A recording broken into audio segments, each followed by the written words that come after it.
Yes people, good morning, good afternoon, good evening to all of you. कैसे हैं सब लोग? होप सो आप सब लोग बहुत बढ़िया रहेंगे। मैं बता दूं, मैं भी बहुत अच्छा हूं। तो चलिए, आज हम स्टार्ट करने वाले हैं आपका एक सब्जेक्ट जिसका नाम है direct tax and international taxation. Paper number 7 होता है। तो आज हम जो बातें करेंगे ना, वो हल्की फुल्की बातें करेंगे, बेसिक्स बातें करेंगे और आपके सिलेबस को समझेंगे। आपके सिलेबस में क्या क्या है, आप कैसे पढ़ने वाले हो, हम कैसे पढ़ने वाले हैं और आप कैसे इसमें अच्छा स्कोर कर सकते हो, कैसे इसमें आप 60+ है वो स्कोर कर सकते हैं। क्योंकि एक बात बताऊं मैं आपको, सीए फाइनल में जो 8 पेपर होते हैं ना, अभी तक 8 है, उसमें से फर्स्ट ग्रुप में ऑडिट और सेकेंड ग्रुप में डीटी, ये दो पेपर ऐसे होते हैं ना जिसके एक तो हर बार पेपर नया बनता है। Means there is no repeated question. आपको बाकी सब सब्जेक्ट में रिपीटेड क्वेश्चन मिलेंगे, बट मैं बता दूं, ऑडिट एक ऐसा है फर्स्ट ग्रुप में, और सेकेंड ग्रुप में डायरेक्ट टैक्स एक ऐसा है जहां पे आपको रिपीटेड क्वेश्चन नहीं मिलते हैं, सब नए क्वेश्चन बनते हैं। और एक बात बताओ, चार्टर्ड अकाउंटेंट बनने के बाद दुनिया जो है उसको, आपकी जो नीड है, सबसे ज्यादा नीड कहाँ है? टैक्स में है और दूसरा आपके ऑडिट में है। तो चार्टर्ड अकाउंटेंट का एक कोर एरिया रहता है टैक्स और ऑडिट। इसके लिए यहाँ पे रिपीटेड क्वेश्चन नहीं मिलते, नए क्वेश्चन फ्रेम होते हैं, बहुत सारे अमेंडमेंट्स होते हैं और इसकी चेकिंग जो होती है वो चेकिंग भी डिफिकल्ट होती है। क्योंकि आपने देखा होगा, आपने ये सुना होगा, इंटरमीडिएट में आपने ये फील किया होगा कि ऑडिट में मार्क्स लाना इतना इजी नहीं रहता। तो same in the taxation also, direct tax की बात करूं सेकेंड ग्रुप में और फर्स्ट ग्रुप में ऑडिट, जिसमें नंबर लाना थोड़ा डिफिकल्ट रहता है करके, ठीक है। बट नंबर आते हैं, मार्क्स आते हैं करके, ठीक है। बट इतने मार्क्स नहीं आते जैसे आप देखोगे आईडीटी में 90+ आता है। बट डीटी की जब मैं बात करता हूं तो डीटी में ऑल इंडिया हाईएस्ट रहता है, वो 85-86 रहता है। 85 या 80 के आसपास जो रहता है वो ऑल इंडिया हाईएस्ट रहता है। जैसे लास्ट ईयर की जो मेरे को पता चला, लास्ट वाला जो अटेम्प्ट था उसमें एक निकिता करके बंदी थी कोलकाता की, उसको 86 मिला था। That was highest in the India, वैसा था। तो इतना हाईएस्ट रहता है। तो चलो ट्राई करेंगे एग्जामिशन लाने की। तो चलिए स्टार्ट करते हैं ये पेपर। और इस पेपर का जो नाम है, that is the paper number आपका 7 है। और पेपर नंबर 7 जो है, इसका नाम है direct tax and international taxation. International taxation and आपका डायरेक्ट टैक्स, ये वाला पेपर है। एक और चीज ध्यान रखना आप लोग, जब भी मैं कोई लिख रहा हूं, आपको लिखने की कोई जरूरत नहीं है। There is no need to write anything. आपके पास कोई भी नोटबुक नहीं होनी चाहिए। आपको जो मैंने ये बुक दी है, ये वाली बुक आपके पास होनी चाहिए। ये वाली बुक है, ये वाली, दिस इज द वॉल्यूम 1, ये वाली बुक आपके पास होनी चाहिए। उसके साथ में आपको बहुत सारी बुक मिलेगी, ऐसा वॉल्यूम 2 भी मिलेगा, फिर कॉम्पैक्ट के 2 वॉल्यूम मिलेंगे, एक कंपाइलर मिलेगा, एक एमसीक्यू का बुक मिलेगा, बहुत सारी चीजें मिलने वाली है, ठीक है। तो आपके पास में ये बुक होनी चाहिए। नोटबुक बनाने की जरूरत नहीं है। There is no need to prepare the notebook. आपको जो लिखना है वो उसमें ही लिखना है, और कब लिखना है, क्या लिखना है, वो मैं आपको बता दूंगा, ठीक है। तो आप अपने हिसाब से कुछ ना लिखें। दूसरी चीज, मैं यहां पे जो लिखूंगा ये सब आपके पास हर रोज मिलेगा। मीन्स एवरी डे आपकी जो ड्राइव रहेगी, गूगल ड्राइव, वहां पे क्लास नोट्स करके एक फोल्डर रहेगा। तो जो जो मैं यहाँ पे लिखते जाऊंगा ना, वो सब आपको क्लास नोट्स में मिल जाएगा। तो आपको ज्यादा है लोड लेने की जरूरत नहीं है कि सर ने पता नहीं क्या लिखा, मैं मिस हो गया वगैरह, ऐसा कुछ नहीं। आप आराम से बैठ जाइए और जो मैं समझाता हूं उसको समझते जाइए। तो चलिए स्टार्ट करते हैं direct tax and international taxation का पेपर नंबर 7। सबसे पहली चीज बता दूं, ये जो पेपर है ऑब्वियसली 100 मार्क्स का रहता है। और इस 100 मार्क्स में 2 ब्रेकअप आते हैं। इसमें जो 70 मार्क्स है ना, वो 70 मार्क्स का आपका डायरेक्ट टैक्स रहता है। That is the direct tax रहता है, जिसको मैं बोल सकता हूं इनकम टैक्स वाला पार्ट। जो इनकम टैक्स है, वो इनकम टैक्स आपका रहेगा 70 मार्क्स का इनकम टैक्स। और 30 मार्क्स का जो तुम्हारा पार्ट रहेगा, वो 30 मार्क्स में आपको मिलेगा इंटरनेशनल टैक्सेशन वाला पार्ट। इंटरनेशनल टैक्सेशन 30 मार्क्स का और इनकम टैक्स है वो आपका रहेगा 70 मार्क्स का। अब एक और क्वेश्चन ये आता है कि सर एक बात बताइए, आप बोल रहे हैं इनकम टैक्स, तो हम इनकम टैक्स क्या पढ़ने वाले हैं? क्या हम इनकम टैक्स एक्ट पढ़ने वाले हैं या इनकम टैक्स लॉ पढ़ने वाले हैं? चलिए मुझे आप बताइए, हम इनकम टैक्स एक्ट पढ़ने वाले हैं या इनकम टैक्स लॉ पढ़ने वाले हैं? हम क्या पढ़ने वाले हैं बताइए मुझे। इनकम टैक्स एक्ट पढ़ने वाले हैं या फिर हम इनकम टैक्स लॉ पढ़ने वाले हैं? लॉ और एक्ट में क्या फर्क होता है? चलिए बताइए, मैं वेट कर रहा हूं आपके आंसर का। चलिए, तो यहां पे बहुत सारे बच्चों ने जो आंसर किया है, उसमें महक बोल रही है लॉ पढ़ने वाले हैं, अमन बोल रहा है लॉ पढ़ने वाला है, कुणाल बोल रहा है हम एक्ट पढ़ने वाले हैं, निखिल बोल रहा है हम दोनों पढ़ने वाले हैं। आफरीन बोल रही है कि हम जो है वो इनकम टैक्स एक्ट पढ़ने वाले हैं। उज्जवल भी बोल रहा है एक्ट पढ़ने वाले हैं। तो सबसे पहली चीज तो मैं बताऊं, एक्ट और लॉ में फर्क क्या होता है, कहां पे एक्ट लिखा होता है, कहां पे लॉ लिखा होता है। आपकी जो बुक्स आएगी, अभी तक आपके पास आई नहीं होगी आईसीआई का मटेरियल, जब आईसीआई का मटेरियल आएगा ना तो वहां पे लिखा होगा इनकम टैक्स लॉ। जीएसटी का जो मटेरियल आएगा वहां पे जीएसटी एक्ट नहीं लिखा होगा, वहां लिखा होगा जीएसटी लॉ। तो यहां पे क्वेश्चन ही आता है कि सर लॉ और एक्ट में क्या फर्क है, किसको बोलते हैं लॉ और किसको बोलते हैं एक्ट। तो एक चीज ध्यान रखना करके, ठीक है। देखो होता क्या है ना, लॉ जो है ना वो एक बड़ा वाइडर टर्म है। मींस ये जो है ये आप समझ लीजिए ये एक लॉ है, ठीक है। और इस लॉ के अंदर ही होता है एक्ट। एक्ट जो है वो उसका पार्ट होता है लॉ का। उसके बाद में उससे रिलेटेड बहुत सारे रूल्स रहते हैं, उसके बाद में उसके नोटिफिकेशंस रहते हैं, सर्कुलर रहते हैं, उसके बाद में उसके जो केस लॉज वगैरह रहते हैं। जब ये अपन सबका कंबाइन स्टडी करते हैं ना, उसको बोलते हैं हम लॉ पढ़ रहे हैं। तो आप कभी भी ये नहीं बोलोगे हम एक्ट पढ़ने वाले हैं, हम लॉ पढ़ने वाले हैं। लॉ किसको बोलते हैं, इसमें एक्ट भी रहेगा, इसमें रूल्स भी रहेंगे, इसमें कुछ नोटिफिकेशंस भी रहेंगे, सर्कुलर्स भी रहेंगे, केस लॉज भी रहेगा करके, ठीक है। ये सबका जब कंबाइन स्टडी करेंगे ना तब हम बोलेंगे हम इनकम टैक्स लॉ पढ़ने वाले हैं। जब मैं जीएसटी की बात करता हूं तो जीएसटी का एक्ट है करके, ठीक है, वो तो हो गया आपका एक्ट। उसके बाद में उसके वैल्यूएशन रूल्स वगैरह है, वो रूल्स हो जाएंगे। कुछ नोटिफिकेशन सर्कुलर निकालते हैं, उसके बाद में केस लॉज है, वो सबका कंबाइंड स्टडी है, वो लॉ होता है। तो लॉ को कैसे समझ सकते हैं, एक इंडियन क्रिकेट टीम है वो लॉ है। इंडियन क्रिकेट टीम जो है ना, जब आप बोलते हो Indian cricket team that is the law, but उसमें जो कैप्टन है उसका नाम है रोहित शर्मा। तो यहां पे act is a Rohit Sharma. अब उसको सपोर्ट करने के लिए बहुत सारे रूल्स रहते हैं। आप देखेंगे जो विकेट कीपर है अपना, क्या नाम है उसका, लाइक विकेट कीपर का नाम Rishabh Pant. Rishabh Pant is a rules. Notification circular अगर आप देखेंगे Virat Kohli and all, they are all supportive करके, ठीक है। तो एक इंडियन क्रिकेट टीम कब बनती है, जब ये सब लोग साथ में खेलते हैं एक ऑब्जेक्ट के लिए। तो ये आपका डिफरेंस है लॉ के बीच में और एक्ट के बीच में। तो चलिए, मैंने आपको बताया 100 मार्क का पेपर है, 70 मार्क्स जो है वो आपको इनकम टैक्स से आएगा। इनकम टैक्स में हम क्या पढ़ेंगे, तो इनकम टैक्स में जो आपने इंटरमीडिएट में पढ़ा था वो वाला तो पढ़ेंगे ही पढ़ेंगे।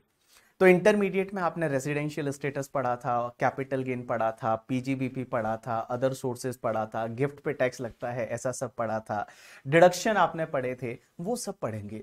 बट उसके अलावा बहुत सारी चीज ऐसी है जो आपने इंटरमीडिएट में नहीं पढ़ी, जैसे असेसमेंट है कि सर असेसमेंट कैसे होता है, क्या होता है। तो असेसमेंट प्रोसीजर पूरा बड़ा टॉपिक रहेगा। अपील्स कैसे होती है, जब असेसिंग ऑफिसर है, इनकम टैक्स ऑफिसर कुछ ऑर्डर पास कर देता है और उससे अगर आप सेटिस्फाई नहीं हो तो आप अपील्स में जाते हो, ये अपील्स कैसे होती है वो सब हम पढ़ेंगे। टीडीएस बहुत बड़ा टॉपिक है, यहाँ पे टीसीएस है, आपने ऑफिस में आजकल देख रहे होंगे बहुत सारी नई नई सेक्शन आ चुकी है टीडीएस टीसीएस में। 194 क्यों आई है आपने सुना होगा, ऐसे ही टीसीएस में 206C 1H करके सेक्शन आई है, ऐसा आपने ऑफिस में सब सुना होगा। तो वो सब चीजें हैं हम पढ़ने वाले हैं। तो कुल मिला के इनकम टैक्स लॉ जो आपका है वो 70 मार्क्स का है। उसके बाद हम पढ़ेंगे इंटरनेशनल टैक्सेशन।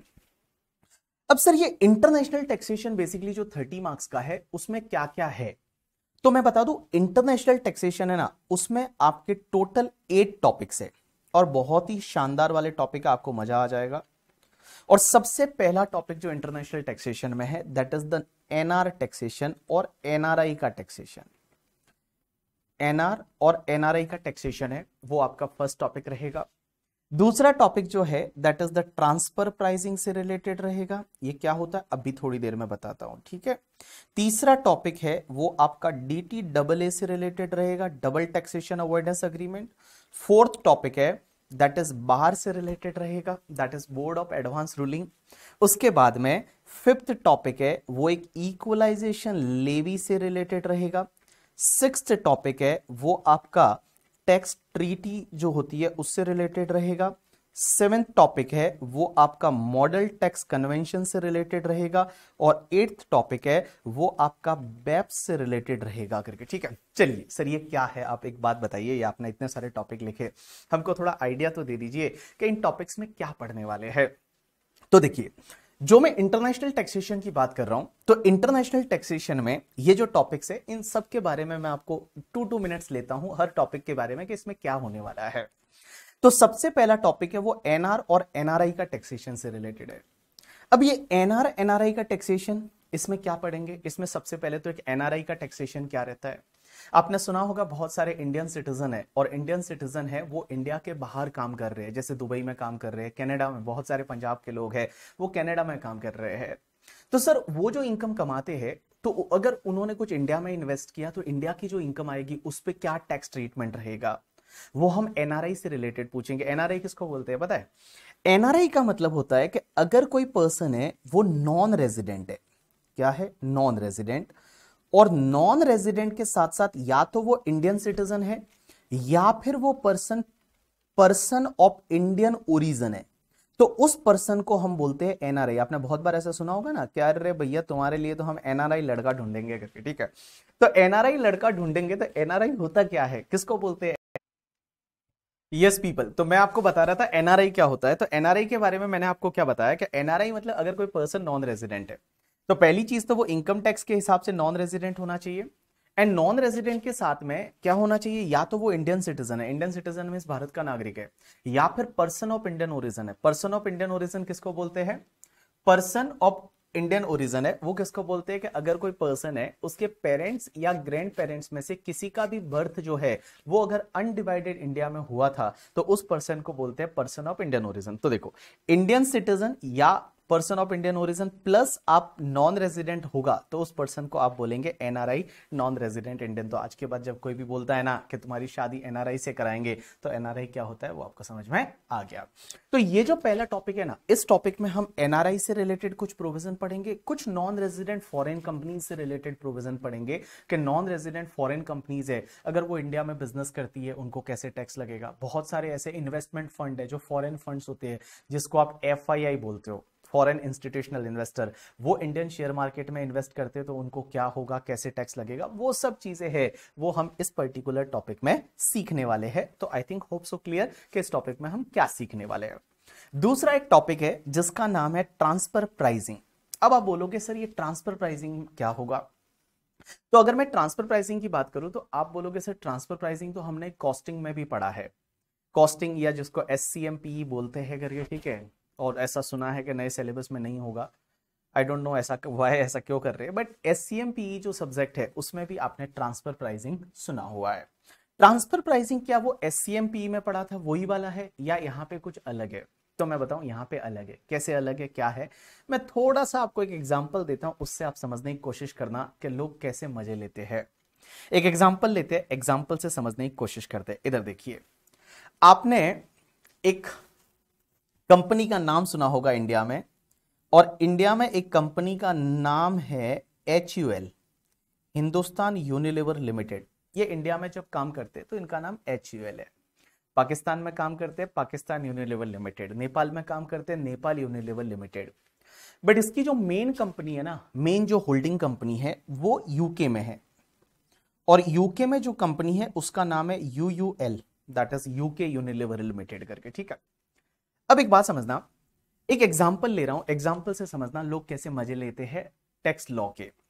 तो जो इंडिया की कंपनी है HUL, इंडिया में टैक्स रेट कितना है? इंडिया में टैक्स रेट अप्रोक्स 30% है, मींस 30%, 25%, अप्रोक्स 30% का टैक्स रेट है वो इंडिया में है। अब एक बात समझना, यूके में टैक्स रेट, एग्जांपल ले रहा हूं, suppose for an example, UK में जो टैक्स रेट है वो tax rate is 10%। UK tax rate is 10%, just an example. Indian tax rate is 30%, UK tax rate is 10%। और ये दोनों जो कंपनियां है ना, ये दोनों कंपनियां आपस में होल्डिंग सब्सिडरी कंपनी है। ये HUL यूनिलीवर ग्रुप की कंपनी है, होल्डिंग सब्सिडरी कंपनी है। अब हुआ क्या, एक एग्जांपल लेते हैं कि जो यूनिलीवर यूके वाली है वो क्या करती है, कुछ प्रोडक्ट सेल करती है इंडिया की कंपनी को, HUL को। मींस यूके की कंपनी ने कुछ प्रोडक्ट सेल किया, एक क्रीम आती है जिसका नाम है फेयर एंड लवली करके, ठीक है। उसके साथ में एक स्केल का ऐड भी आता है कि आप कैसे मतलब ऐसे मतलब अपने आप को खूबसूरत दिखा सकते हैं, fair and lovely for an example. वो बनती है यूके में, और यूके से इंडिया की कंपनी है HUL वो इंपोर्ट करती है और यहाँ पे इसको बेचती है। अब ये लोग क्या करते हैं, फॉर एन एग्जांपल, इन्होंने जो परचेस किया ना, उसकी परचेस प्राइस जो होनी चाहिए थी that should be approx 1 lakh rupees, for an example. Approx 1 lakh है वो परचेस प्राइस होनी चाहिए थी, बट ये लोग क्या करते हैं, होल्डिंग सब्सिडरी है, अपने हिसाब से इनवॉइसिंग चेंज कर सकते हैं, अपने हिसाब से सब चीजें चेंज कर सकते हैं। तो इन्होंने क्या किया, इस प्राइस को चेंज करके और इन्होंने जो बिलिंग किया वो 5 लाख पे किया, बिलिंग है वो 5 लाख पे किया। अब आप बोलेंगे इससे क्या फर्क पड़ेगा, तो इससे क्या फर्क पड़ेगा कि इंडिया की जो कंपनी है HUL, ये अपना जब प्रॉफिट एंड लॉस अकाउंट बनाएगी तो P&L के डेबिट साइड में आप ही बताइए, यहां पे परचेस कितना डाला जाएगा, 5 लाख डाला जाएगा। और यहां पे 5 लाख का जब परचेस डालेंगे तो मैं ऐसा बोल सकता हूं कि इंडिया की कंपनी जो है उसका प्रॉफिट आपने कम कर दिया by the 4 lakh rupees. 4 lakh rupees से आपने प्रॉफिट है वो प्रॉफिट को कम कर दिया, इंडिया की कंपनी जो है उसका 4 लाख प्रॉफिट आपने कम कर दिया। और इसकी वजह से एक बात बताओ, इंडिया में आपने टैक्स सेव किया, कितना सेव किया। फॉर एन एग्जांपल, इंडिया का जो टैक्स रेट है, दैट टैक्स रेट इज 30%, तो आपने 1,20,000 का टैक्स सेव कर दिया इंडिया में। आप मुझे बोलेंगे क्या, हाँ सर, लेकिन एक बात बताइए सर, वो यूके में जो कंपनी है, वो यूके वाली कंपनी तो अपना प्रॉफिट ज्यादा बताएगी। Answer is yes. तो यूके की कंपनी है, उसने अपना प्रॉफिट ज्यादा बताया, चलिए कोई बात नहीं। तो यूके की कंपनी ने जब P&L बनाया होगा तो उस साइड में उन्होंने यहां पे सेल को रिकॉर्ड किया होगा 5 लाख रुपए से, तो उधर उनका जो प्रॉफिट है वो प्रॉफिट बढ़ गया और प्रॉफिट 4 लाख से बढ़ गया। बट यूके में tax rate is only 10%, so can I say that 40,000 का ओनली उन्होंने उधर टैक्स पे किया होगा। उधर जो उन्होंने जो टैक्स पे किया होगा वो ओनली 40,000 पे किया होगा, इंडिया में टैक्स सेव किया 1,20,000 का। So can I say that कि यहां पे इस ग्रुप ने मिलके और आपका 80,000 का टैक्स सेव कर दिया। 80,000 है वो टैक्स सेव कर दिया। ये ऐसा होता है, इसको बोलते हैं मल्टीनेशनल कंपनी जब ये ट्रांजैक्शन करती है तो ये ऐसे करती है।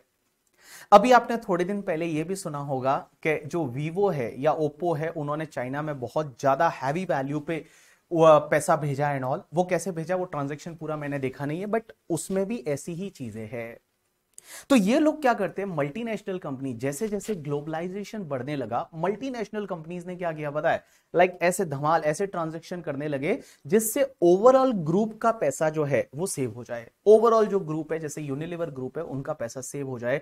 लोग ऐसा करते थे। तो इसको रोकने के लिए एक कंसेप्ट लाया, एक लॉ लाया, that is transfer pricing. Income tax का ही पार्ट है ट्रांसफर प्राइसिंग, और इंडिया वालों ने भी ट्रांसफर प्राइसिंग को ऑप्ट किया। और इस वाले टॉपिक में, जो ये वाला टॉपिक है तुम्हारा ट्रांसफर प्राइसिंग, इस टॉपिक में हम ये सीखेंगे कि ये जो ट्रांजैक्शन आपने जो 5 लाख पे किया है ना, इसको वापस से 1 लाख पे कैसे लाते हैं। ये जो ट्रांजैक्शन आपने 5 लाख पे किया है, इसको वापस से 1 लाख पे कैसे लेके आते हैं वो सीखेंगे। और ये जो 1 लाख पे इस ट्रांजैक्शन को वापस से हम लेके आएंगे, और इस 1 लाख की प्राइस जो होगी ना, इसको बोला जाएगा arm length price. ALP, that is arm length price है, वो बोला जाएगा। और आर्म लेंथ प्राइस मींस कोई फेयर प्राइस, रियल प्राइस, सही प्राइस है, वो वाला पूरा कंसेप्ट जो है वो हम इस पर्टिकुलर टॉपिक में सीखेंगे, that is the transfer pricing. और मैं बता दूं, आपके 30 मार्क्स में से अप्रोक्स 10 मार्क्स है ना, वो ट्रांसफर प्राइसिंग कवर करेगा। अप्रोक्स 10 मार्क्स, ये 30 मार्क्स जो है, इस 30 मार्क्स में से अप्रोक्स 10 मार्क्स है, that 10 marks is going to be covered from the transfer pricing. और जो इलेक्टिव, अगर इंटरनेशनल टैक्सेशन की मैं बात करता हूं, तो इलेक्टिव वाला जो इंटरनेशनल टैक्सेशन है, उसमें ये ट्रांसफर प्राइसिंग सेम इतना का इतना है, and it covered the 30 marks in that elective paper. Elective 6C जो पेपर है, उसमें ये ट्रांसफर प्राइसिंग है, ये आपका 30 मार्क्स है, ये 30 मार्क्स कवर करता है। चलिए, अब तीसरा topic, that is the double taxation avoidance agreement, DTAA। इस टॉपिक में क्या सीखेंगे, तो मैं बता दूं, इस टॉपिक में हम सीखने वाले, आपने सुना होगा बहुत बार डबल टैक्सेशन होता है। अब आप बोलोगे डबल टैक्सेशन क्या होता है। आपने ये तो सुना हुआ है इंटरमीडिएट में, IPCC में, कि अगर कोई पर्सन किसी कंट्री का रेजिडेंट हो जाता है, जैसे इंडिया का रेजिडेंट है, तो उसके लिए पूरे वर्ल्ड की इनकम पे टैक्स लगता है।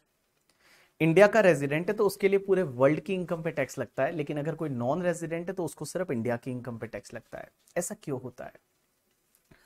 हर कंट्री क्या करती है, 2 रूल से टैक्स लेती है। एक होता है रेसिडेंस रूल और एक होता है सोर्स रूल। एक होता है रेसिडेंस रूल और एक होता है सोर्स रूल। ये रेसिडेंस रूल क्या बोलता है कि अगर कोई पर्सन है ना वो किसी कंट्री का रेजिडेंट बन गया तो उसकी ग्लोबल इनकम पे हम टैक्स लेंगे, ऐसा बोलता है रेसिडेंस रूल। और ये सोर्स रूल क्या बोलता है पता है, कि चलो कोई पर्सन रेजिडेंट नहीं है हमारा, लेकिन अगर सोर्स हमारी कंट्री से है, उसने जो पैसा कमाया वो हमारी कंट्री से है, तो हम उस पर टैक्स लेंगे। That is called your source rule. एक एग्जांपल लेते हैं, जैसे मैं इंडिया का रेजिडेंट हूं, I am resident and ordinarily resident of India. अब एक चीज समझना, हुआ क्या, एक दिन मैं नेपाल गया और नेपाल से मैंने कुछ अर्न किया। नेपाल में मैंने एक बैच कंडक्ट किया काठमांडू में, वहां से मैंने कुछ अर्न किया, और वहां से जो मैंने अर्न किया वो जो पैसा है उसमें क्या नेपाल टैक्स लेगा या नहीं लेगा? Answer is yes, Nepal tax लेगा। और सर उस पे इंडिया टैक्स लेगा या नहीं लेगा? Answer is yes, India tax लेगा, because I am a resident of India और इनकम कहां से हो रही है? नेपाल से हो रही है। तो सोर्स कहां है? नेपाल का, तो नेपाल टैक्स लेता है सोर्स रूल से और इंडिया टैक्स लेता है रेजिडेंस रूल से। एक और एग्जांपल लेते हैं, इंग्लैंड का एक क्रिकेट प्लेयर है, बहुत सारे इंग्लैंड के क्रिकेट प्लेयर है, तो इंग्लैंड का एक क्रिकेट प्लेयर है जिसका नाम है मान लो बटलर करके, ठीक है। तो जो बटलर है वो इंग्लैंड का क्रिकेट प्लेयर है। अब आप समझिए वो इंडिया के लिए नॉन रेजिडेंट है और वो रेजिडेंट कहां का है? इंग्लैंड का। सपोज फॉर एन एग्जांपल वो इंडिया में आता है और इंडिया में आके और वो पार्टिसिपेट करता है गेम्स में, आईपीएल खेलने आता है, तो आईपीएल से जो इनकम इंडिया से होगी, क्या इंडिया उस पर टैक्स लेगा? आंसर इज यस, हम टैक्स लेंगे, बिकॉज सोर्स हमारे यहाँ का है। भैया तू हमारे रिसोर्सेज यूज कर रहा है, सोर्स हमारे यहाँ का, यहां से पैसा कमा रहा है, इंडिया टैक्स लेगा। कौन से रूल से? सोर्स रूल से। इंग्लैंड टैक्स लेगा या नहीं लेगा? आंसर इज यस, इंग्लैंड भी टैक्स लेगा। कौन से रूल से? रेसिडेंस रूल से। तो आप एक बात बताइए ना, यहां तो एक ही इनकम पे दो दो बार टैक्स लग रहा है, और ये दो दो बार टैक्स लगता है ना, इसी को बोला जाता है डबल टैक्सेशन। और डबल टैक्सेशन होता है, आंसर इज यस होता है। अब ये डबल टैक्सेशन को कैसे अवॉइड किया जाए? क्योंकि क्या होता है ना, आप समझिए एक ही इनकम पे दो दो कंट्री टैक्स लेगी। मैं नेपाल गया, नेपाल पढ़ा के आया, तो नेपाल वाले टैक्स लेंगे, answer is yes, due to the source rule उसी इनकम पे। इंडिया वाले टैक्स लेंगे due to the residence rule उसी इनकम पे। तो ये तो यार एक ही इनकम दो दो जगह टैक्स हो गई ना, एक ही इनकम पे डबल टैक्सेशन लग गया ना। यस, इसको बोलते हैं डबल टैक्सेशन, और इसको कैसे अवॉइड किया जाता है वो हम पढ़ने वाले हैं इस पर्टिकुलर टॉपिक में। That is the double taxation avoidance arrangement या अग्रीमेंट्स। आपने सुना होगा बहुत बार कि दो कंट्री के बीच में ये अरेंजमेंट हुआ, ये ट्रीटी साइन हुई है। आपने ऐसा सुना होगा कि मोदी जी फॉरेन गए, सिंगापुर गए, उन्होंने ट्रीटी में चेंज कराया। तो ये जो ट्रीटी होती है ना, उसी को बोला जाता है अग्रीमेंट, अरेंजमेंट करके, ठीक है। तो दो कंट्री के बीच में ट्रीटी बनती है और वो ट्रीटी में ऐसा लिखा जाता है कि हम दो दो जगह टैक्स नहीं लगने देंगे, हम सिर्फ एक ही जगह टैक्स लगाएंगे। वो सब पढ़ेंगे हम डबल टैक्सेशन अवॉइडेंस अग्रीमेंट में। अब एक क्वेश्चन आता है, सर ये topic number 4 that is called bar. Bar क्या है? एक बात बताऊं, लास्ट ईयर तक हम इस टॉपिक को पढ़ाते थे आर, दैट इज AAR। पहले हुआ करता था ऑथोरिटी ऑफ एडवांस रूलिंग, और ये ऑथोरिटी ऑफ एडवांस रूलिंग को लास्ट ईयर मोदी जी ने चेंज कर दिया और उसकी जगह डाल दिया bar, that is board of advance ruling, board of advance ruling. अब आप बोलोगे एडवांस रूलिंग, देखो नाम से ही पता चलता है एडवांस रूलिंग का मतलब क्या होता होगा। एडवांस और ruling, ruling means judgement, advance में जजमेंट ले लेना। एक बात बताइए, इंडिया के टैक्स लॉ कितने कॉम्प्लेक्स है? आपको भी समझ में आता है, आप भी देखते हो टैक्स लॉस कितने कॉम्प्लेक्स है, कितनी ज्यादा कॉम्प्लेक्सिटी है। और जब इतनी ज्यादा कॉम्प्लेक्सिटी है, जब हमको इंडिया वालों को इतना ज्यादा मतलब उसमें क्या बोलते हैं R&D करना पड़ता है, रिसर्च करना पड़ता है, उसके बाद भी हम एडवाइस देते हैं, उसके बाद भी इनकम टैक्स का नोटिस आ जाता है। तो आप समझिए जो नॉन रेजिडेंट लोग हैं वो अगर इंडिया में कुछ भी ट्रांजैक्शन करेंगे, कुछ भी इन्वेस्टमेंट करेंगे, तो उनको बड़ा डर रहेगा कि पता नहीं हमारे साथ क्या हो जाएगा, पता नहीं हमारे साथ इनकम टैक्स डिपार्टमेंट क्या कर लेगा। तो अगर मान लो आपको पहले से ही जजमेंट मिल जाए कि आपके साथ ये होने वाला है, अगर आपको पहले से ये पता चल जाए कि आपके साथ ये होने वाला है, तो सोचिए मजा आ जाएगा। Answer is yes. तो वो हम टॉपिक में पढ़ेंगे बोर्ड ऑफ एडवांस रूलिंग।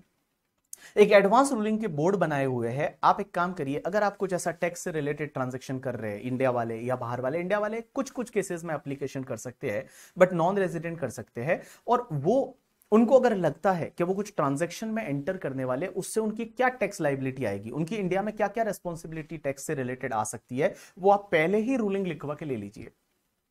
पहले ही आप अरेंजमेंट में एंटर हो जाइए, और अगर आप पहले ही अरेंजमेंट में एंटर हो गए तो मजा आ जाएगा, फिर डिस्प्यूट खत्म करके, ठीक है। सो इसको बोलते हैं board of advance ruling. But यहाँ पे फीस लगती है, भारी फीस लगती है। कितनी फीस है, क्या है, वो अपन उस टॉपिक में पढ़ेंगे।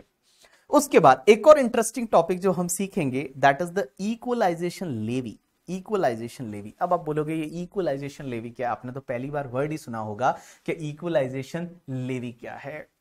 एक बात बताओ, इक्वलाइजेशन लेवी क्यों लाया, उसका नीड क्या था? जैसे मैं बता दूं, कुछ टाइम पहले तक इंडिया में जो गूगल है, Google as well as the Facebook है, वो इंडिया में टैक्स ही नहीं भरते थे, आज भी नहीं भरते हैं। बहुत सारा उनका जो काफी इनकम जो है उस पर वो इंडिया में टैक्स नहीं भरते हैं। वो लोग क्या होता है, क्योंकि क्या होता है, जो कंट्रीज के बीच में अरेंजमेंट होते हैं ना, उसमें ये लिखा होता है कि बिजनेस की इनकम जो है उस पे टैक्स है, उस पे टैक्स है, वो उस कंट्री में लगेगा जिस कंट्री के आप रेजिडेंट हो। ये अग्रीमेंट में लिखे हुए हैं, जितने अरेंजमेंट बने हुए हैं, इंडिया फॉरेन के अरेंजमेंट बने हुए हैं, उसमें ये लिखा होता है कि बिजनेस की इनकम पे टैक्स आपको सिर्फ उसी कंट्री में लगता है जिस कंट्री में आप रेजिडेंट हो। और जो बाहर अगर आप कोई इनकम कमाते हो बाहर से, तो वो आपका एक्सपोर्ट माना जाता है। क्या माना जाता है? एक्सपोर्ट माना जाता है। और उस कंट्री में टैक्स नहीं लगता। उस कंट्री में, दूसरी कंट्री में टैक्स तभी लग सकता है जब वहां पे आपका कोई ऑफिस है। मिस, इस ऑफिस को बोला जाता है लॉ की लैंग्वेज में परमानेंट एस्टेब्लिशमेंट है, पी है। आपने वर्ड सुना होगा बहुत बार ऑफिस में, पी है। कि पी का मतलब क्या होता है? Permanent establishment. एक दो एग्जांपल लेता हूं, आप समझने की कोशिश करना, लॉजिक्स को समझने की कोशिश करना। एक बात समझते हैं, मैं मेरी बात करता हूं। बीबी सर, हमारी जो कंपनी है बीबी वर्चुअल, हमारे पास बहुत सारे ऐसे बच्चे हैं सीए के as well as the CMA के, जो कि नेपाल से है और नेपाल में पढ़ते हैं। और बहुत सारे बच्चे नेपाल में हैं, दुबई में हैं, अलग अलग कंट्रीज में काम कर रहे हैं, वहां पढ़ाई कर रहे हैं, और वो हमसे बुक्स और लेक्चर का ऑर्डर करते हैं।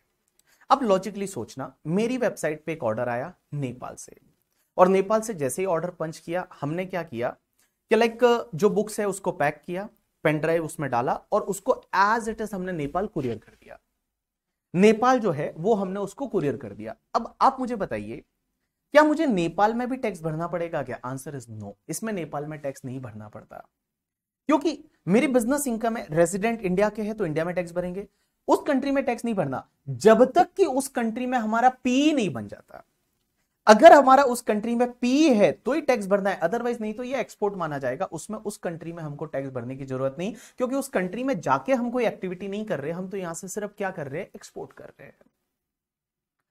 इसमें इंटरनेशनल टैक्सेशन में दो वर्ड यूज होते हैं, दो लाइन यूज होती है। एक होता है बिजनेस इन फॉरेन कंट्री, और एक होता है बिजनेस विथ फॉरेन कंट्री। दोनों में फर्क है। Business in foreign country and business with foreign country, फर्क है दोनों। बिजनेस विथ फॉरेन कंट्री में आपको फॉरेन कंट्री में टैक्स नहीं भरना, आपको सिर्फ इंडिया में टैक्स भरना है। मैंने जो कुरियर किया, मैंने जो बुक्स भेजी, पेन ड्राइव भेजी नेपाल में, ये बिजनेस विथ फॉरेन कंट्री है, उसमें टैक्स नहीं लगता। उस कंट्री में सिर्फ इस कंट्री में टैक्स लगेगा। लेकिन मान लो हमारे बहुत ज्यादा बच्चे हो गए काठमांडू में, नेपाल में, और उन्होंने बोला कि सर एक काम करिए ना, आप यहीं पे सेंटर चालू कर दीजिए। तो हमने क्या किया, नेपाल में सेंटर चालू कर दिया। और जब नेपाल में जब हमने सेंटर चालू किया, तो वो जो सेंटर था, उस सेंटर पे अब बच्चे आके और पेन ड्राइव लेके जाते थे, सेंटर पे आके और बुक लेके जाते थे। अब एक बात बताइए, अब वो सेंटर की जो इनकम होगी उस पे नेपाल में टैक्स भरना पड़ेगा या नहीं भरना पड़ेगा? Answer is yes. Now we have to pay the tax in the Nepal because we are doing business in foreign country. फर्क है ना दोनों में, बिजनेस विथ फॉरेन कंट्री और बिजनेस इन फॉरेन कंट्री। तो आप बिजनेस विथ फॉरेन कंट्री करते हो, there is no need to pay tax in foreign country, but business in foreign country means you are having the permanent establishment in that country, then you have to pay the tax in that country.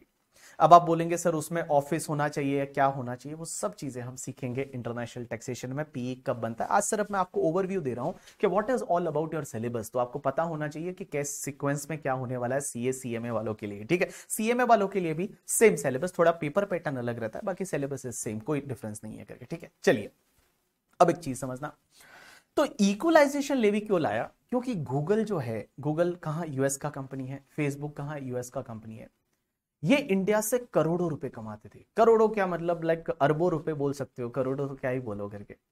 India से इतना पैसा कमाते थे and they not paid any tax in India. ये India में tax नहीं भरते थे, क्योंकि ये क्या बोलते थे, हमारा इंडिया में ऑफिस है ही नहीं, हम जो सर्विस देते हैं वो बाहर से देते हैं। आपका अगर जीमेल आईडी हैक हो जाता है तो उसको रिकवरी कहां से होती है? फॉरेन से होती है। आपको यूएस मेल करना पड़ता है, यूएस से रिप्लाई आता है, और यूएस से इनका पूरा स्टाफ यूएस में बैठता है। अब आप बोलोगे सर इंडिया में भी तो बैठता है। इंडिया में इनका कुछ स्टाफ बैठता है जो सिर्फ प्रिपरेटरी सर्विस देता है, ऑक्सिलरी सर्विस देता है करके, ठीक है, ऐसा काम करता है इंडिया वाला स्टाफ। तो बहुत बार ये होता था कि इनका तो इंडिया में पी ही नहीं है, इंडिया में टैक्स ही नहीं भरना।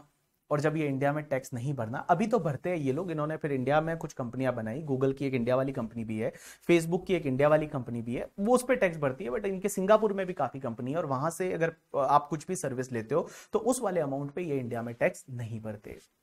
तो इसके लिए क्या हुआ कि एक टैक्स लाया, that is called equalisation levy. और ये इक्वलाइजेशन लेवी क्या लाया, बड़ा ही ऐसा टैक्स है कि भाई अगर कोई भी नॉन रेजिडेंट से, जिसका इंडिया में पी नहीं है, और उससे कोई एडवर्टाइजमेंट सर्विस लेता है, तो उस एडवर्टाइजमेंट सर्विस पे 6% की रेट से इक्वलाइजेशन लेवी काटना पड़ेगा। तो आज क्या होता है पता है, कि अगर मान लो कोई फेसबुक का जो सिंगापुर वाला कंपनी है, फेसबुक का सिंगापुर वाला कंपनी है, उससे अगर हमने एडवर्टाइजमेंट सर्विस ली, या गूगल का यूएस वाला कंपनी है, उससे हमने एडवर्टाइजमेंट सर्विस ली, तो उस केस में हमको 6% काटना पड़ता है उस अमाउंट में से, और गवर्नमेंट को भरना पड़ता है, that is called equalisation levy. As well as the मैं बता दूं, जो बड़ी बड़ी वेबसाइट्स है, जो फॉरेन की वेबसाइट्स है, इंडिया में उनका कोई भी परमानेंट एस्टेब्लिशमेंट नहीं है। जैसे एग्जांपल के लिए ले लेता हूं अलीबाबा करके, अलीबाबा चाइना का वेबसाइट है, और वो अगर इंडिया में कोई भी गुड सेल करता है, ठीक है, या इंडिया में कोई भी एक्टिविटी करता है, और उससे जो इनकम कमाएगा उस पर उसको 2% की रेट से इक्वलाइजेशन लेवी पे करना पड़ेगा। तो ये उस टॉपिक में हम पढ़ेंगे, इक्वलाइजेशन लेवी। अब आता है next topic, that is the tax treaty. अब आप बोलेंगे ये टैक्स ट्रीटी क्या होता है? टैक्स ट्रीटी मतलब वही DTAA। ये DTAA जो है ना, ये जो है ऐसा ही रहता है tax treaty. Tax treaty, treaty किसको बोलते हैं? कन्वेंशन। कन्वेंशन मतलब अग्रीमेंट करके, ठीक है। तो इस टॉपिक में हम ये सीखेंगे कि दो कंट्री के बीच में अग्रीमेंट बनता कैसे है। अग्रीमेंट जो है, वो अग्रीमेंट में अगर मान लो कोई डिस्प्यूट आ जाता है, तो वो डिस्प्यूट सॉल्व कैसे होता है, क्योंकि हो सकता है ना जब दो कंट्रियों ने आपस में अग्रीमेंट बनाया, तो देयर में भी पॉसिबिलिटी उसमें डिस्प्यूट आ जाए करके, ठीक है, आता ही होगा डिस्प्यूट करके, ठीक है। उसको इंटरप्रेट कैसे करेंगे? अगर वो ट्रीटी अगर दो लैंग्वेज में लिखी हुई है, तो कौन सी, अगर दोनों लैंग्वेज में कोई दिक्कत आती है, तो वो दिक्कत को कैसे सॉल्व करेंगे? तो ये सब चीजें जो है वो आप पढ़ेंगे इस पर्टिकुलर टॉपिक में, that is the tax treaty. एक छोटा सा टॉपिक है जो शायद मेरे हिसाब से 2 घंटे के अंदर अंदर हो जाएगा, जब भी हम पढ़ेंगे तब करके, ठीक है। चलिए, तो टैक्स ट्रीटी में हम क्या पढ़ने वाले हैं? ट्रीटी का इंटरप्रिटेशन वगैरह वो सब चीजें। अब एक आता है MTC, that is called model tax convention. ये मॉडल टैक्स कन्वेंशन क्या है? पहली चीज तो मॉडल किसको बोलते हैं? Model tax convention. एक बात बताइए, आप आपके ऑफिस में जब आर्टिकलशिप कर रहे हैं, तो आर्टिकलशिप में बहुत बार आपके पास ऐसे क्लाइंट्स आते हैं जो बोलते हैं हमको पार्टनरशिप डीड बना के दो। तो आप लोग क्या करते हो? पार्टनरशिप डीड बनाने के लिए आप उससे कुछ इंफॉर्मेशन मांगते हो कि चलो पार्टनर के नाम बता दो, एड्रेस बता दो, PSR क्या रहेगा, कैपिटल कितना रहेगा, ये बता दो। ये आप ले लेते हो। उसके बाद आप क्या करते हो कि आपके ऑफिस में एक फोल्डर बना हुआ है जिसमें ड्राफ्ट्स पड़े हैं। कोई भी पुराना ड्राफ्ट उठाते हो, और वो ड्राफ्ट उठा के और उसमें से नाम चेंज करते हो, एड्रेस चेंज करते हो, बाकी सब चीजें चेंज करते हो, और चेंज करने के बाद आप उसको मेल कर देते हो कि ये मैंने ड्राफ्ट अग्रीमेंट बनाया है, देखिए इसमें आपको और कुछ चेंज कराना है तो आप करा लीजिए। तो एक बात बताइए, आपने एक मॉडल पढ़ा था, उस मॉडल को आपने क्या किया? ऐसे लिया यहां पे, ठीक है, और उसको आपने यूज कर लिया पार्टनरशिप डीड में। तो ऐसे ही होता है जब अग्रीमेंट बनते हैं इंटरनेशनल लेवल पे। तो इंटरनेशनल लेवल पे जो अग्रीमेंट बनते होंगे, तो क्या हर पॉइंट लिखा जाता होगा? हर नया नया पॉइंट लिखा जाता होगा? चलो, जैसे मोदी जी है और जो बाइडन, बाइडन करके, ठीक है, बाइडन यूएस का, और यूएस इंडिया का अग्रीमेंट बन रहा है, तो क्या ऐसे बोलेंगे? मोदी जी बोलेंगे नहीं नहीं मैं इस पे ये नहीं करूंगा, ये नहीं करूंगा, वैसे एक एक क्या पॉइंट लिखेंगे? नहीं। उसमें क्या होता है, कुछ मॉडल्स होते हैं, और वो मॉडल्स यूज करते हैं कि भाई चलो स्टार्टिंग यहां से करेंगे। अब उसमें किसी किसी पॉइंट में जहां जहां आपको दिक्कत है, उसमें आप चेंज कर दीजिए, दैट इज कॉल्ड मॉडल। और ये मॉडल जो है ना, मार्केट में 3 तरह के मॉडल होते हैं, बट आपके सिलेबस में 2 तरह के हैं। एक तो होता है OECD मॉडल, OECD, और एक होता है UN मॉडल, UN करके, ठीक, यूनाइटेड नेशन। सो एक होता है OECD मॉडल और एक होता है UN मॉडल। इंडिया जो है वो UN का पार्ट है, इंडिया OECD का पार्ट नहीं है, तो इंडिया UN का पार्ट है। तो हम जो मॉडल फॉलो करते हैं, that is called UN model. तो उसमें कैसे होता है, क्या क्या आर्टिकल्स होते हैं? उसमें आर्टिकल्स होते हैं कि आर्टिकल नंबर 7, बिजनेस की इनकम पे कौन सी कंट्री टैक्स लेगी। आर्टिकल नंबर 5, क्या PE की डेफिनेशन में क्या क्या आएगा। आर्टिकल नंबर 4, कि अगर कोई पर्सन दो दो कंट्री का रेजिडेंट बन जाता है, तो उसको कौन सी कंट्री का रेजिडेंट मानेंगे, ठीक है। आर्टिकल नंबर 1 है वो आपका, उसमें के कौन कौन से पर्सन कवर होंगे। आर्टिकल नंबर 11, 12 होते हैं वो इंटरेस्ट डिविडेंड की इनकम पे कौन टैक्स लेगा, ठीक है। तो ऐसे ही आर्टिकल नंबर 6 के हाउस प्रॉपर्टी की इनकम पे कौन टैक्स लेगा, कौन सी कंट्री लेगी। तो ये सब है ना, ये मॉडल है। और उस मॉडल के बारे में हम जो सीखने वाले हैं वो मॉडल टैक्स कन्वेंशन जो टॉपिक है उसमें सीखने वाले हैं। और लास्ट टॉपिक है that is call your BEPS करके, base erosion and profit shifting. नाम से पता चल रहा है, देखो क्या लिखा है, वापस से पढ़ूंगा मैं बेप्स की full form. Base erosion and profit shifting, base Erode कर रहे हो आप एंड प्रॉफिट शिफ्ट कर रहे हो। तो base erosion and profit shifting ये क्या होता है इस वर्ल्ड में, जैसे ये डिजिटलाइजेशन बढ़ा ना, जैसे जैसे इंटरनेट बढ़ा, जैसे जैसे चीजें जो है वो फिजिकल मोड से इंटरनेट वाले मोड पे आ गई, वैसे वैसे लोगों ने ऐसी टैक्स प्लानिंग करनी चालू की ना कि उसमें किसी को भी टैक्स नहीं मिलता था। बहुत सारे ऐसे टैक्स हेवन कंट्रीज आपने सुना होगा, टैक्स हेवन करके, टैक्स हेवन आपने सुना होगा, Bermuda is a tax haven, बहुत सारे लोग बोलते हैं Switzerland is a tax haven करके, ठीक है, Cayman island is a tax haven, ऐसे छोटे छोटे आइलैंड्स है जहां टैक्स ही नहीं है। तो कंपनियों ने क्या किया, अपना जो सेटअप है वो वहां लगा लिया और पूरे वर्ल्ड से इनकम कमाते थे, किसी को कोई टैक्स ही नहीं भरते थे, कुछ टैक्स ही नहीं भरते थे, ऐसा करते थे। मींस बेस को इरोड कर रहे हैं, फुल फॉर्म समझना, base erosion and profit shifting. आपका जो बेस है जहां से इनकम आ रही है उसको इरोड कर रहे हैं, बता ही नहीं रहे, और प्रॉफिट को शिफ्ट कर जा रहे हैं करके, ठीक है। तो इसको रोकने के लिए सब कंट्रियां आपस में मिली, जो G20 कंट्रीज है करके वो मिली, और उसमें बाकी कंट्रीज भी मिली, और उन्होंने मिलके, OECD कंट्री मिली, G20 कंट्री मिली, उन्होंने मिलके कुछ ऐसे एक्शन प्लान बनाए कि ये जो लोग ऐसा कर रहे हैं ना, हम उसको एक्शन मतलब कॉम्बैटिंग करने के लिए एक एक्शन प्लान बनाए, जिसको बोलते हैं बेप्स के action plan. And there are total 15 action plan, ऐसे 15 एक्शन प्लान है, और वो एक्शन प्लान से इन्होंने बोला कि ये ऐसी जो कंपनियां कर रही है उसको हम कैसे रोकेंगे।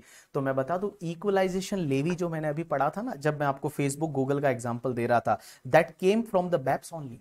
बेप्स का एक्शन प्लान नंबर 1 है दैट इज डिजिटल इकोनॉमी, और डिजिटल इकोनॉमी में आपका इक्वलाइजेशन लेवी सजेस्ट कर रखा है कि आप इक्वलाइजेशन लेवी लगाइए, तो ये यहीं से लगाया हुआ टैक्स है।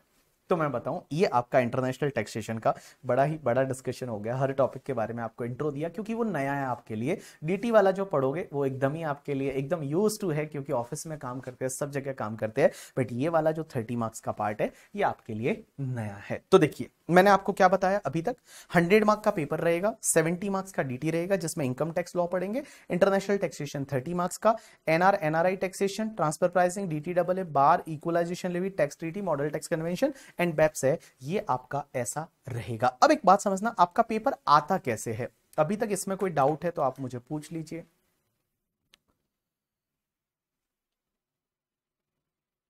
अमन बोल रहा है सर गूगल का जो ऑफिस है वो अगर यहाँ पे है गुड़गांव में तो क्या उसका पीई होगा।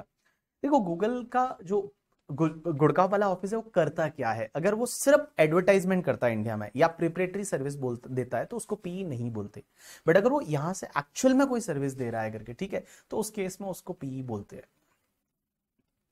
चलिए आगे बढ़ते हैं, और आगे हम पढ़ेंगे कि सर आपका सीए वालों का 100 मार्क का पेपर कैसे आता है। सीएमए वालों का भी मैं एक दिन आपको अलग से बताऊंगा, बट सीए वालों का कैसे आता है। तो जो सीए वाले हैं उनके लिए बेटा जो 100 मार्क का आपका पेपर है, उस पेपर्स में 2 पार्ट होते हैं। एक आता है आपका 30 मार्क्स का एमसीक्यू, ये रहता है एमसीक्यू, मल्टीपल चॉइस क्वेश्चन रहेंगे जिसमें अक्कड़ बक्कड़ बम्बे वो 80-90 पूरे 100 ऐसा करने से पास नहीं होते हैं सीए फाइनल पर, ठीक है। उसमें आपको लिखना पड़ता है और अच्छे खासे एमसीक्यूज आएंगे। अभी आपको एमसीक्यू का एक बुक मिलेगा, उसमें आपको पता चलेगा कि कैसे एमसीक्यूज आते हैं, केस सिनेरियोज आते हैं। केस सिनेरियोज मतलब एक इतना सा बड़ा सा केस दे दिया और उसके फिर 5 एमसीक्यूज, वैसा that is called case scenarios. वैसे एमसीक्यूज आपको एग्जाम में मिलने वाले हैं। तो टोटल 30 मार्क्स है वो आपको एमसीक्यू से मिलेंगे। उसके बाद जो 70 मार्क्स है, ये 70 मार्क्स आपके लिए डिस्क्रिप्टिव रहने वाला है। डिस्क्रिप्टिव मींस जहां आपको लिखना है, जहां आपको परफॉर्म करना है, लिखना है हाथ से, दैट इज कॉल्ड डिस्क्रिप्टिव। अब ये 70 मार्क्स का डिस्क्रिप्टिव कैसे रहेगा पता है आपको, टोटल 6 क्वेश्चन मिलेंगे और 14 मार्क्स के 6 क्वेश्चन मिलेंगे और 14 मार्क्स के। तो 6 question multiply by 14 marks, it's comes to आपका कितना हो जाएगा 70 मार्क्स। अब इस 6 क्वेश्चन में से, नहीं 70 नहीं, ज्यादा हो गया सर, ऐसे कैसे बोल रहे हो आप करके। 6 क्वेश्चन मिलेंगे 14 मार्क्स के। अब इसमें से एक चीज ध्यान रखना, 6 में से आपका जो फर्स्ट क्वेश्चन है ना वो मैंडेटरी है। फर्स्ट क्वेश्चन रहेगा वो आपका कंपल्सरी रहेगा, कंपल्सरी रहेगा फर्स्ट क्वेश्चन। और ये फर्स्ट क्वेश्चन जो आपका कंपल्सरी रहेगा ना 14 मार्क्स का, ये आपको हमेशा डायरेक्ट टैक्स वाले पार्ट से मिलेगा। डीटी वाले पार्ट मींस ये वाले पार्ट से, सॉरी नॉट ये वाला, ये वाले पार्ट से जो हम यहां देख रहे थे 70 मार्क्स डीटी, यहां से मिलेगा आपको फर्स्ट क्वेश्चन जो कि आपका 14 मार्क्स का रहेगा, कंपलसरी क्वेश्चन रहेगा। और मोस्टली जो ये क्वेश्चन आता है ये टोटल इनकम का आता है।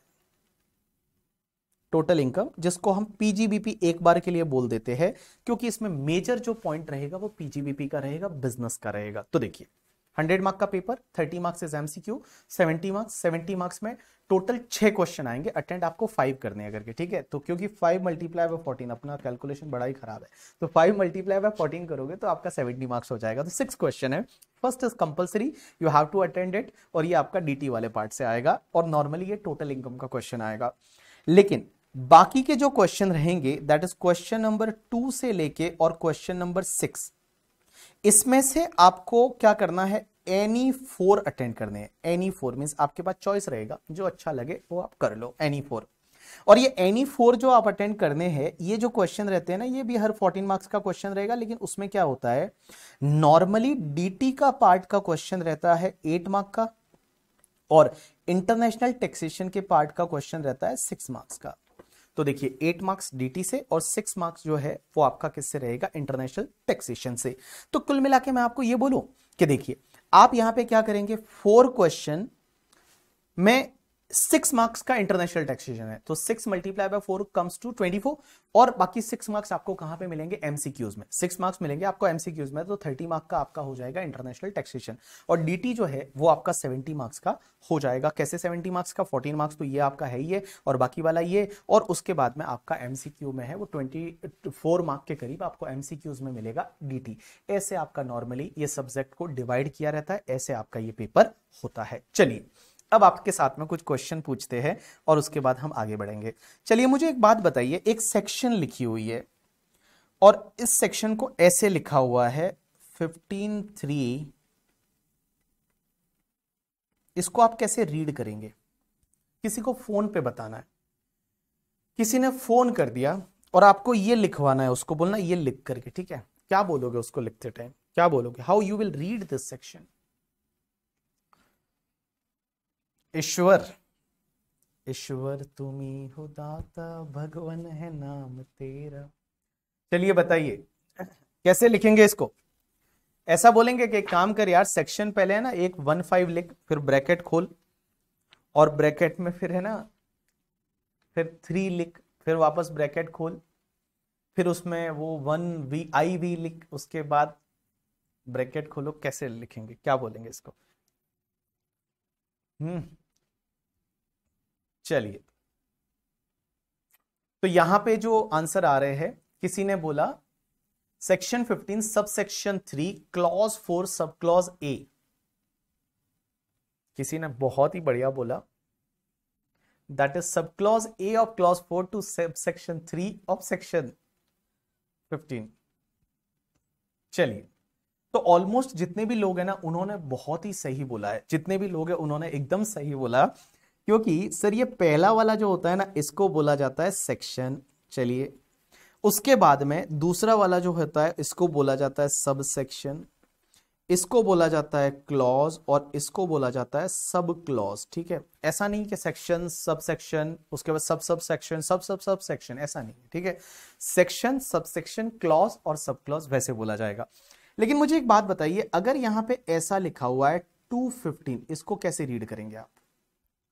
215 को कैसे रीड करेंगे? Madhuri, Namrata, Ranjit, Darshan, how you will read the 215? 215 को कैसे रीड करेंगे आप? 215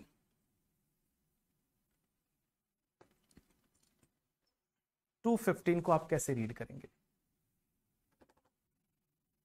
section 2 sub section 15, section 2 sub section 15। कोई बोल रहा है सेक्शन 2 क्लॉज 15। किसी ने सब सेक्शन बोला है, किसी ने क्लॉज बोला है।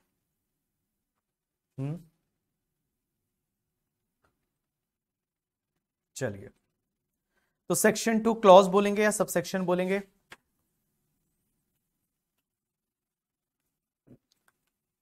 हाँ भाई, अच्छा तो यहाँ पे बहुत सारे लोगों में डिस्प्यूट चल रहा है, बहुत सारी लड़ाइयाँ चल रही है। कुछ लोग बोल रहे हैं सबसेक्शन बोलेंगे, कुछ लोग बोलते हैं क्लॉज बोलेंगे। तो चेक करते हैं क्लॉज बोलेंगे या सबसेक्शन बोलेंगे। मैं बता दूं राइट आंसर इज, जब आपका सेक्शन 2 और उसके बाद 15 लिखा हुआ है तो इसको आप कभी भी सबसेक्शन नहीं बोलेंगे, इसको आप क्लॉज बोलेंगे। इसको आप सेक्शन बोलेंगे और इसको आप क्लॉज बोलेंगे। अब आप बोलोगे ये कौन सी बात हुई सर? एक बात बताइए, अगर मान लो 35(2) लिखा हुआ है तो उसको तो आप बोलोगे सेक्शन 35 सबसेक्शन 2, लेकिन यहां पे आप बोल रहे हो कि आप क्लॉज बोलोगे। तो क्या डिफरेंस है, कब अपने को क्लॉज बोलना है, कब अपने को सबसेक्शन बोलना है? एक चीज ध्यान रखना कि अगर कोई सेक्शन है और उस सेक्शन में सेक्शन है कोई, जैसे मान लो ये सेक्शन 2 है, 2 के बाद में यहां पे 5 है, फिर 10 है, फिर 7 है, मतलब लाइक ऑब्वियसली 7 पहले रहेगा, जैसे 5 है, 6 है, 7 है, 8 है, ऐसा है। अब एक बात समझना, इनका आपस में कोई भी इंटरलिंक नहीं है, इंटरलिंकेज नहीं है, there is no interlinkage between this this this this, there is no interlink. तो उस केस में आप उसको क्लॉज बोलेंगे। जैसे सेक्शन 2 है, 2 इज अबाउट द डेफिनेशन। एक बात बताऊं, 2 में डेफिनेशन दे रखी है कि जैसे मान लो 224 है, वो आपकी इनकम की डेफिनेशन है। उसके बाद 214 है, वो कैपिटल असेट की डेफिनेशन है। और कोई डेफिनेशन दे रखी है, तो डेफिनेशन दे रखी है, उसका आपस में कोई इंटरलिंक नहीं है, आपस में उनका कोई इंटरलिंक नहीं है करके, ठीक है, that is called your clause. वहां पे आपको बोलना है क्लॉज। जैसे मैं एक एग्जांपल लेता हूं, अपने इनकम टैक्स में एक सेक्शन पढ़ेंगे, सेक्शन 10, और 10(1) जो है वो एग्रीकल्चर की इनकम एग्जेम्प्ट है, इसको भी क्लॉज बोलते हैं। उसके बाद आप 10(10) की बात करेंगे, ग्रेचुइटी की इनकम एग्जेम्प्ट है, इसको भी क्लॉज बोलते हैं। उसके बाद 10(10)(A) करके जो है वो 10(10)(A) आपकी जो है वो लाइक पेंशन की इनकम एग्जेम्प्ट है, इसको भी अपन क्लॉज बोलेंगे। उसके बाद आपका 10(10)(D) करके जो है वो LIC का जो मैच्योरिटी है वो एग्जेम्प्ट है, इसको भी हम क्लॉज बोलेंगे, क्योंकि यहां पे एक लिस्ट दे रखी है जिसका आपस में किसी से लिंकेज नहीं है। आपस में एक आइटम की लिस्ट दे रखी है जिसका आपस में कोई लिंकेज ही नहीं है। ये एग्रीकल्चर इनकम एग्जेम्प्ट हो गई, ठीक है, खत्म हो गई बात। ये दूसरी इनकम है कोई एग्जेम्प्ट हो गई, खत्म हो गई बात। ये तीसरी इनकम कोई एग्जेम्प्ट है, खत्म हो गई बात। तो इसको भी हम बोलेंगे क्लॉज, इस 2 वाले को भी हम बोलेंगे क्लॉज। एक सेक्शन 47 और आएगा कैपिटल गेन में, उसमें जो दे रखा है उसको भी हम बोलेंगे क्लॉज। लेकिन अगर कोई चीज दे रखी है और उसका आपस में इंटरलिंक है, जैसे मैं आपको एक सेक्शन बताता हूं कि जब मैं आपको एक सेक्शन 11 पढ़ाऊंगा तो 11(1) है, वो एक चीज बोलती है। अब उसका इंटरलिंक है 11(2) से भी है, 11(3) से, 11(4), 11(5). तो ये जो सब चीजें हैं ना जो आपस में इंटरलिंक है कहीं ना कहीं पे, उसको हम बोलेंगे सबसेक्शन। तो यहां पे सबसेक्शन का मतलब जब इंटरलिंकेज है तो सबसेक्शन, बाकी क्लॉज। आपको कुल मिला के, ये कोई एग्जाम के लिए नहीं था, बट जस्ट आपको मैंने बताया कि इनकम टैक्स में आप ध्यान रखना कि जब भी सेक्शन 2 के साथ में जो लिखा है ना उसको आप क्लॉज बोलेंगे, जब भी सेक्शन 10 के साथ में जो लिखा हुआ है उसको आप क्लॉज बोलेंगे, और बाकी जो सेक्शंस के साथ में जो लिखा हुआ है उसको आप सबसेक्शन बोलेंगे। अब एक और चीज समझना, बहुत बार आपको केस लॉज के नाम देखने को मिलेंगे। जैसे फॉर एन एग्जांपल, एक केस लॉ है BB वर्सेस CIT, और उसके बाद ऐसा दे रखा होगा 263 CTR 53 बॉम्बे हाई कोर्ट 2022। इसका अब एक बात बताओ, ये जो केस लॉ है ना, इस केस लॉ में हमेशा ध्यान रखना पहले नाम उसका लिखा जाता है जिसने केस फाइल किया है। जिसने केस फाइल किया है उसका नाम हमेशा पहले होगा, दैट इज BB ने फाइल किया है versus CIT, that is commissioner of income tax. अब आप बोलेंगे ये बॉम्बे हाई कोर्ट का जजमेंट है, this judgement is from the Bombay high court. अगर सुप्रीम कोर्ट का होगा तो वहां सुप्रीम कोर्ट लिखा होगा, बॉम्बे हाई कोर्ट का तो हाई कोर्ट लिखा होगा। और यहां पे 2022 का जजमेंट है, मींस ये जजमेंट 2022 में आया है। लेकिन सर ये क्या लिखा होता है, यहां पे एक नंबर लिखा होता है 263, ऐसा कुछ लिखा होता है नंबर। अब ये नंबर क्या होता है, ये नंबर बेसिकली ये बताता है कि ये केस कहां पे रिकॉर्डेड है, ये जो केस है ये कौन सी बुक में रिकॉर्डेड है, उसका रेफरेंस आईडी है। कुल मिला के ITR CTR आते हैं, आजकल टेक्स्ट में भी रिकॉर्ड होता है। तो एक बात बताता हूं, ये जो नंबर है ना ये सिर्फ आपको ये बताता है कि ये केस लॉ जो है ये कहां पे रिकॉर्डेड है। अगर आपको ढूंढना है तो आप कहां से इसको ढूंढेंगे, तो उसका जो नंबर रहता है that is called your ITR CTR, इसकी सीडीज भी मिलती है, बुक्स भी आती है, डीवीडीज भी मिलती है कि कौन सा केस कहां पे रिकॉर्डेड है। तो कुल मिला के ये जो है ये नंबर आपको ये बताता है कि केस है ये कहां पे रिकॉर्डेड है करके। तो चलिए अपन ने जो अभी तक पढ़ा उसको 1 मिनट में मैं क्विकली रिवाइज करवा देता हूं कि मैंने क्या पढ़ा है। सबसे पहले मैंने बताया आपको इनकम टैक्स 100 मार्क का पेपर है, 70 मार्क्स का DT, 30 मार्क्स का इंटरनेशनल टैक्सेशन। इंटरनेशनल टैक्सेशन में वो सब सब्जेक्ट आएंगे, उसमें क्या क्या होगा थोड़ा मैंने आपको ब्रीफली बता दिया।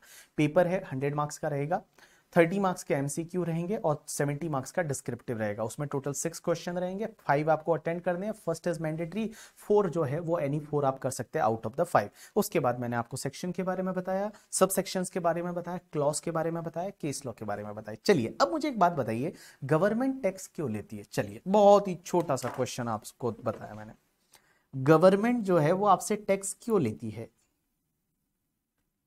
गवर्नमेंट है वो टैक्स क्यों लेती है? क्यों लेती है टैक्स? बताइए मुझे क्यों लेती है, क्या लेती है?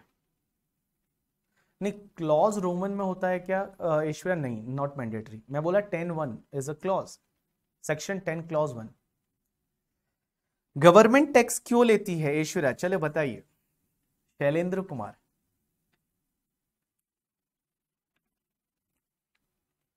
किसी ने बोला टू मीट इट्स एक्सपेंसेस, किसी ने बोला विधायक खरीदने के लिए। भाई बोलता है विधायक खरीदने के लिए, to provide general service in India because we use national resources. So government tax लेती है for development of the nation, development of the country, to spend on public welfare, for development. Fund मिलेगा government को expenses करने के लिए, बोलते हैं विधायक खरीदने के लिए। Wow, to run the country, income को इक्वल करने के लिए। वाओ, चलो इक्वल कितनी होती है वो देखेंगे फ्यूचर में। चलिए गवर्नमेंट टैक्स क्यों लेती है, उसमें सबसे बड़ी चीज कि गवर्नमेंट को आपने एक रेस्पॉन्सिबिलिटी दे रखी है। रेस्पॉन्सिबिलिटी दे रखी है कि इंडिया को चलाना है, इंडिया को आपको ग्रो करना है, ग्रो करना है, आपको इंडिया को रन करना है। तो इंडिया को रन करना है, ग्रो करना है, डेवलप करना है करके, ठीक है। तो इंडिया को ग्रो करने के लिए, डेवलप करने के लिए, रन करने के लिए 2 चीजों की जरूरत रहती है। किसी भी कंट्री को चलाने के लिए 2 चीजों की जरूरत रहती है। और सबसे पहली चीज कौन सी? कि सबसे पहला तो चाहिए उनको पावर, कि किसी कंट्री को चलाने के लिए पावर तो चाहिए ही चाहिए। पावर का मतलब इलेक्ट्रिसिटी से नहीं है यहां पे, पावर का मतलब उनको कोई डिसीजन लेने के पावर होने चाहिए। तो इंडिया के पास में, गवर्नमेंट के पास में, आपकी जो गवर्नमेंट है, सेंट्रल गवर्नमेंट, स्टेट गवर्नमेंट, उनको पावर्स दे रखी है। पावर्स उनको कहां से मिलती है? कॉन्स्टिट्यूशन ऑफ इंडिया से। कॉन्स्टिट्यूशन ऑफ इंडिया से इनको बड़ी पावर दे रखी है, जो चाहे वो कर सकते हैं, जो मर्जी आए वो कर सकते हैं। और मैं बता दूं कॉन्स्टिट्यूशन ऑफ इंडिया का जो 7th शेड्यूल है उसमें 3 लिस्ट दे रखी है। एक लिस्ट है जिसको बोला जाता है यूनियन लिस्ट, एक लिस्ट है जिसको बोला जाता है स्टेट लिस्ट, और एक लिस्ट है जिसको बोला जाता है कॉन्करेंट लिस्ट, आपने सुना होगा। और उसमें कुछ ऐसे मैटर्स दे रखे हैं कि जिस पे गवर्नमेंट चाहे तो लॉ बना सकती है। गवर्नमेंट को ये पावर कॉन्स्टिट्यूशन में दे दिया कि आपको पावर चाहिए, लीजिए पावर। और पावर में उन्होंने 3 लिस्ट दे रखी है, that is one is the union list, one is the state list and one is the concurrent list. Union list में कुछ ऐसे मसले होते हैं, यूनियन लिस्ट जो होती है उसमें कुछ ऐसे मैटर होते हैं जिस पे सिर्फ अपनी सेंट्रल गवर्नमेंट लॉ बना सकती है। स्टेट लिस्ट में कुछ ऐसे मैटर होते हैं जिस पे स्टेट गवर्नमेंट लॉ बना सकती है, और कॉन्करेंट लिस्ट में दोनों ही बना सकते हैं। अब एक बात समझना, यूनियन लिस्ट में एक एंट्री है, that is the entry number 82, entry number 82। और एंट्री नंबर 82 है ना, वो अपनी सेंट्रल गवर्नमेंट को पावर देती है कि सेंट्रल गवर्नमेंट चाहे तो किसी भी इनकम पे टैक्स लगा सकती है, इनकम पे टैक्स लगा सकती है। ये पावर मिली हुई है कहां से? एंट्री नंबर 82 से। और 82 कहां? यूनियन लिस्ट का एंट्री नंबर 82 अपनी सेंट्रल गवर्नमेंट, मोदी सरकार को यह पावर देता है कि गवर्नमेंट चाहे तो इनकम पे टैक्स ले सकती है, other than agriculture income. Agriculture income को छोड़ के, उसमें लिखा हुआ है एग्रीकल्चर इनकम को छोड़ के बाकी कोई भी इनकम पे अगर हमारी गवर्नमेंट चाहे तो टैक्स ले सकती है। एक बात बताऊं, एग्रीकल्चर इनकम पे आज भी टैक्स नहीं लगता। एग्रीकल्चर इनकम आपका कितना भी हो, कितना भी करोड़ों रुपए हो, एग्रीकल्चर इनकम है, आपको कोई भी टैक्स नहीं लगता, बिकॉज सेंट्रल गवर्नमेंट टैक्स ले नहीं सकती। स्टेट गवर्नमेंट अगर चाहे तो ले सकती है, बट स्टेट गवर्नमेंट भी टैक्स नहीं लेती है एग्रीकल्चर इनकम। तो एग्रीकल्चर इनकम है वो एग्जेम्प्ट है, आज की डेट में कोई भी टैक्स नहीं लगता। अब किसी का क्वेश्चन ये रहेगा कि सर क्या ये सही है एग्रीकल्चर इनकम को लाइक एग्जेम्प्ट करना? अगर मेरा व्यू मानोगे ना, then I will suggest that कि एग्रीकल्चर इनकम टैक्सेबल होनी चाहिए आफ्टर सर्टेन लिमिट। एक काम करिए, आप 50 लाख की लिमिट डाल दीजिए। चलो किसान है, obviously we want to promote the kisan, मैं भी किसान घर से हूँ, किसान फैमिली से हूँ करके, ठीक है। चलो मैं 50 लाख तक अगर मैं कमाता हूं तो उसमें तक आप टैक्स मत लो पर ईयर का, 50 लाख छोड़ दो आप, ठीक है। बट एटलीस्ट यार उससे ऊपर वाली जो इनकम है उस पर तो आप टैक्स लो। बिकॉज लोग क्या करते हैं ना, आजकल की डेट में ब्लैक एंड व्हाइट करने का एक बेस्ट तरीका है agriculture income. Black and white करिए, एक बेस्ट तरीका आपके पास, अगर ब्लैक का पैसा है आपको व्हाइट करना है, आप एग्रीकल्चर इनकम के थ्रू कर दीजिए। कैसे करेंगे? जैसे मैं एक एग्जांपल लेता हूं, मान लो मेरे पास में 10 करोड़ ब्लैक पड़ा है, कैश पड़ा है, मुझे डर लगता है कैश को कहां संभाल के रखोगे आप 10 करोड़। अब मैंने क्या सोचा कि इसको व्हाइट करना है। तो व्हाइट करने के लिए क्या करना है, मुझे मेरे नाम पे एक खेत लेना है करके, ठीक है। मेरे नाम पे एक खेत लेना है, या तो मैं खुद ओन करता हूं खेत, ठीक है, या फिर हो सकता है मैं किसी ने भाड़े पे ले लिया मैंने खेत, और मैं बोलता हूं मैं वहां एग्रीकल्चर एक्टिविटी कर रहा हूं, भले मैं कुछ नहीं कर रहा वहां पे, मैं कुछ भी नहीं कर रहा वहां पे, और मैं बोलता हूं मैं एग्रीकल्चर एक्टिविटी कर रहा हूं। फिर मैं क्या करता हूं, किसी से जो ये मार्केट में जो एजेंट्स वगैरह होते हैं उनसे मैं क्या करता हूं, क्रॉप के सेलिंग के बिल ले लेता हूं। मीन्स मैंने उनको क्रॉप सेल किया, तो मैंने जैसे ही उनको क्रॉप सेल किया तो वो मुझे पैसे देंगे। और ऐसा होता नहीं, सिर्फ बिल ले लेते हैं लोग, 2% 1% में मार्केट में जो मिलते हैं, बिल ले लिए। अब एक बात बताओ, आपके पास क्रॉप सेलिंग का बिल आ गया, आपने बोला ये एग्रीकल्चर इनकम है, आपका पैसा एज इट इज आप बैंक में जमा करा लीजिए, या क्रॉप सेलिंग का पैसा सीधा बैंक में ले लीजिए। आपके पास ब्लैक का पैसा था, आपने व्हाइट बना दिया बिना टैक्स भरे। और मैं बता दूं, मैक्सिमम पॉलिटिशियन अगर आप देखोगे उनकी इनकम जो है वो एग्रीकल्चर से है, और पूरी एग्जेम्प्ट है, उस पर कुछ टैक्स लग ही नहीं रहा है। बहुत सारे बड़े बड़े लाइक आप देखोगे जो अमिताभ बच्चन की जो बात करते हैं अपन, उन्होंने भी, मैंने सुना यूपी के वो किसान है, यूपी में उन्होंने बहुत बड़ी लैंड ले रखी है, और वहां से उनकी भारी एग्रीकल्चर इनकम वो हर साल शो करते हैं। एक इंटरेस्टिंग केस आया, मैंने कहीं पढ़ा था, एग्जैक्टली मुझे उसका रेफरेंस अभी पता नहीं है, बट क्या हुआ कि एक बंदे ने बताया एग्रीकल्चर इनकम है मेरी, और उसने रिटर्न में एग्रीकल्चर इनकम बता दी, और एग्जेम्प्टेड, टैक्स भरा नहीं, बैंक में पैसा आया। हुआ क्या, जब उसका असेसमेंट खुला तो असेसमेंट में उसको पकड़ा और बोला अच्छा एग्रीकल्चर इनकम है, वो बोलता है हाँ एग्रीकल्चर इनकम है। तो बोलता है कौन से मंथ से कौन से मंथ तक आपने खेती की थी उस खेत में बताओ। तो उसने बताया कि ये मंथ से मैंने इस मंथ तक खेती की थी। इनकम टैक्स डिपार्टमेंट ने उस पर्टिकुलर पीरियड की, उस पर्टिकुलर खेत की सैटेलाइट की इमेज मंगवा ली। सैटेलाइट से जो इमेज कैप्चर होती है ना, वो इमेज मंगवा ली और पूछा, और उस इमेज में देखा तो वो तो बंजर भूमि पड़ी है, वहां पे कोई एग्रीकल्चर एक्टिविटी नहीं हुई, और ऐसा करके उस आदमी को पकड़ लिया। तो ऐसे ऐसे भी लोग कर सकते हैं आजकल, आप ध्यान रखना करके, अगर आप एग्रीकल्चर इनकम बताते हो तो थोड़ा बहुत अगर मतलब वो बोलते हैं ना करके, ठीक है, कि वो नमक है तो वो चलता है, आटे में नमक चलता है करके, ठीक है, नमक में आटा नहीं चलेगा, तो कुल मिला के थोड़ा बहुत है तो वो चलता है। बट आप अगर मान लो कुछ भी नहीं कर रहे हो और सीधा ब्लैक एंड व्हाइट करने के लिए आप बोलते हो कि हमारी तो एग्रीकल्चर इनकम है, तो डिपार्टमेंट सैटेलाइट की फोटोज भी मंगा सकता है और देख सकता है कि सच में वहां पे कुछ हुआ था या नहीं हुआ, एग्रीकल्चर एक्टिविटी हुई थी या नहीं हुई। चलिए अब अपन आगे बढ़ते हैं। तो देखिए, गवर्नमेंट टैक्स क्यों लेती है, उसके पीछे का रीजन, आपने एक रेस्पॉन्सिबिलिटी दे रखी है। किसको? गवर्नमेंट को, कि इंडिया को चलाना है और इंडिया को क्या करना है, ग्रो करना है, उसको रन करना है। दो चीजों की जरूरत रहती है, one is the power, one is the पैसा। एक चाहिए पावर, पावर जो है वो कॉन्स्टिट्यूशन में दे रखे है। अब एक चाहिए पैसा। सर पैसा कहां से लाएंगे, पैसा कहां से लाए गवर्नमेंट? गवर्नमेंट को चाहिए ऐश्वर्या पैसा। नारंग ना, हाँ नारंग, नारंगी नाम है, मेरे को दिख ही नहीं रहा है। हाँ उमंग, सॉरी यार, उमंग और नारंग कितना फर्क है यार, मेरे को इतना भी नहीं दिख रहा। चलिए उमंग, उमंग आपको पता है गवर्नमेंट को चाहिए पैसा, पैसा कहां से लाएगी? पैसा लाने के लिए एक एग्जांपल लेते हैं, समझने की कोशिश करते हैं। हमारा एक बंदा है जिसका नाम है उमंग, ये लो, ये रहा उमंग। उमंग और गवर्नमेंट एक जैसी है, कैसे? बहुत अच्छा लग रहा है बंदा, कितना गंदा फोटो बनाया उमंग का, उमंग के घर वाले देख के भगा देंगे, बोले कहाँ है। चलो अच्छा फोटो बनाते हैं उमंग का। ओह वेरी नाइस उमंग।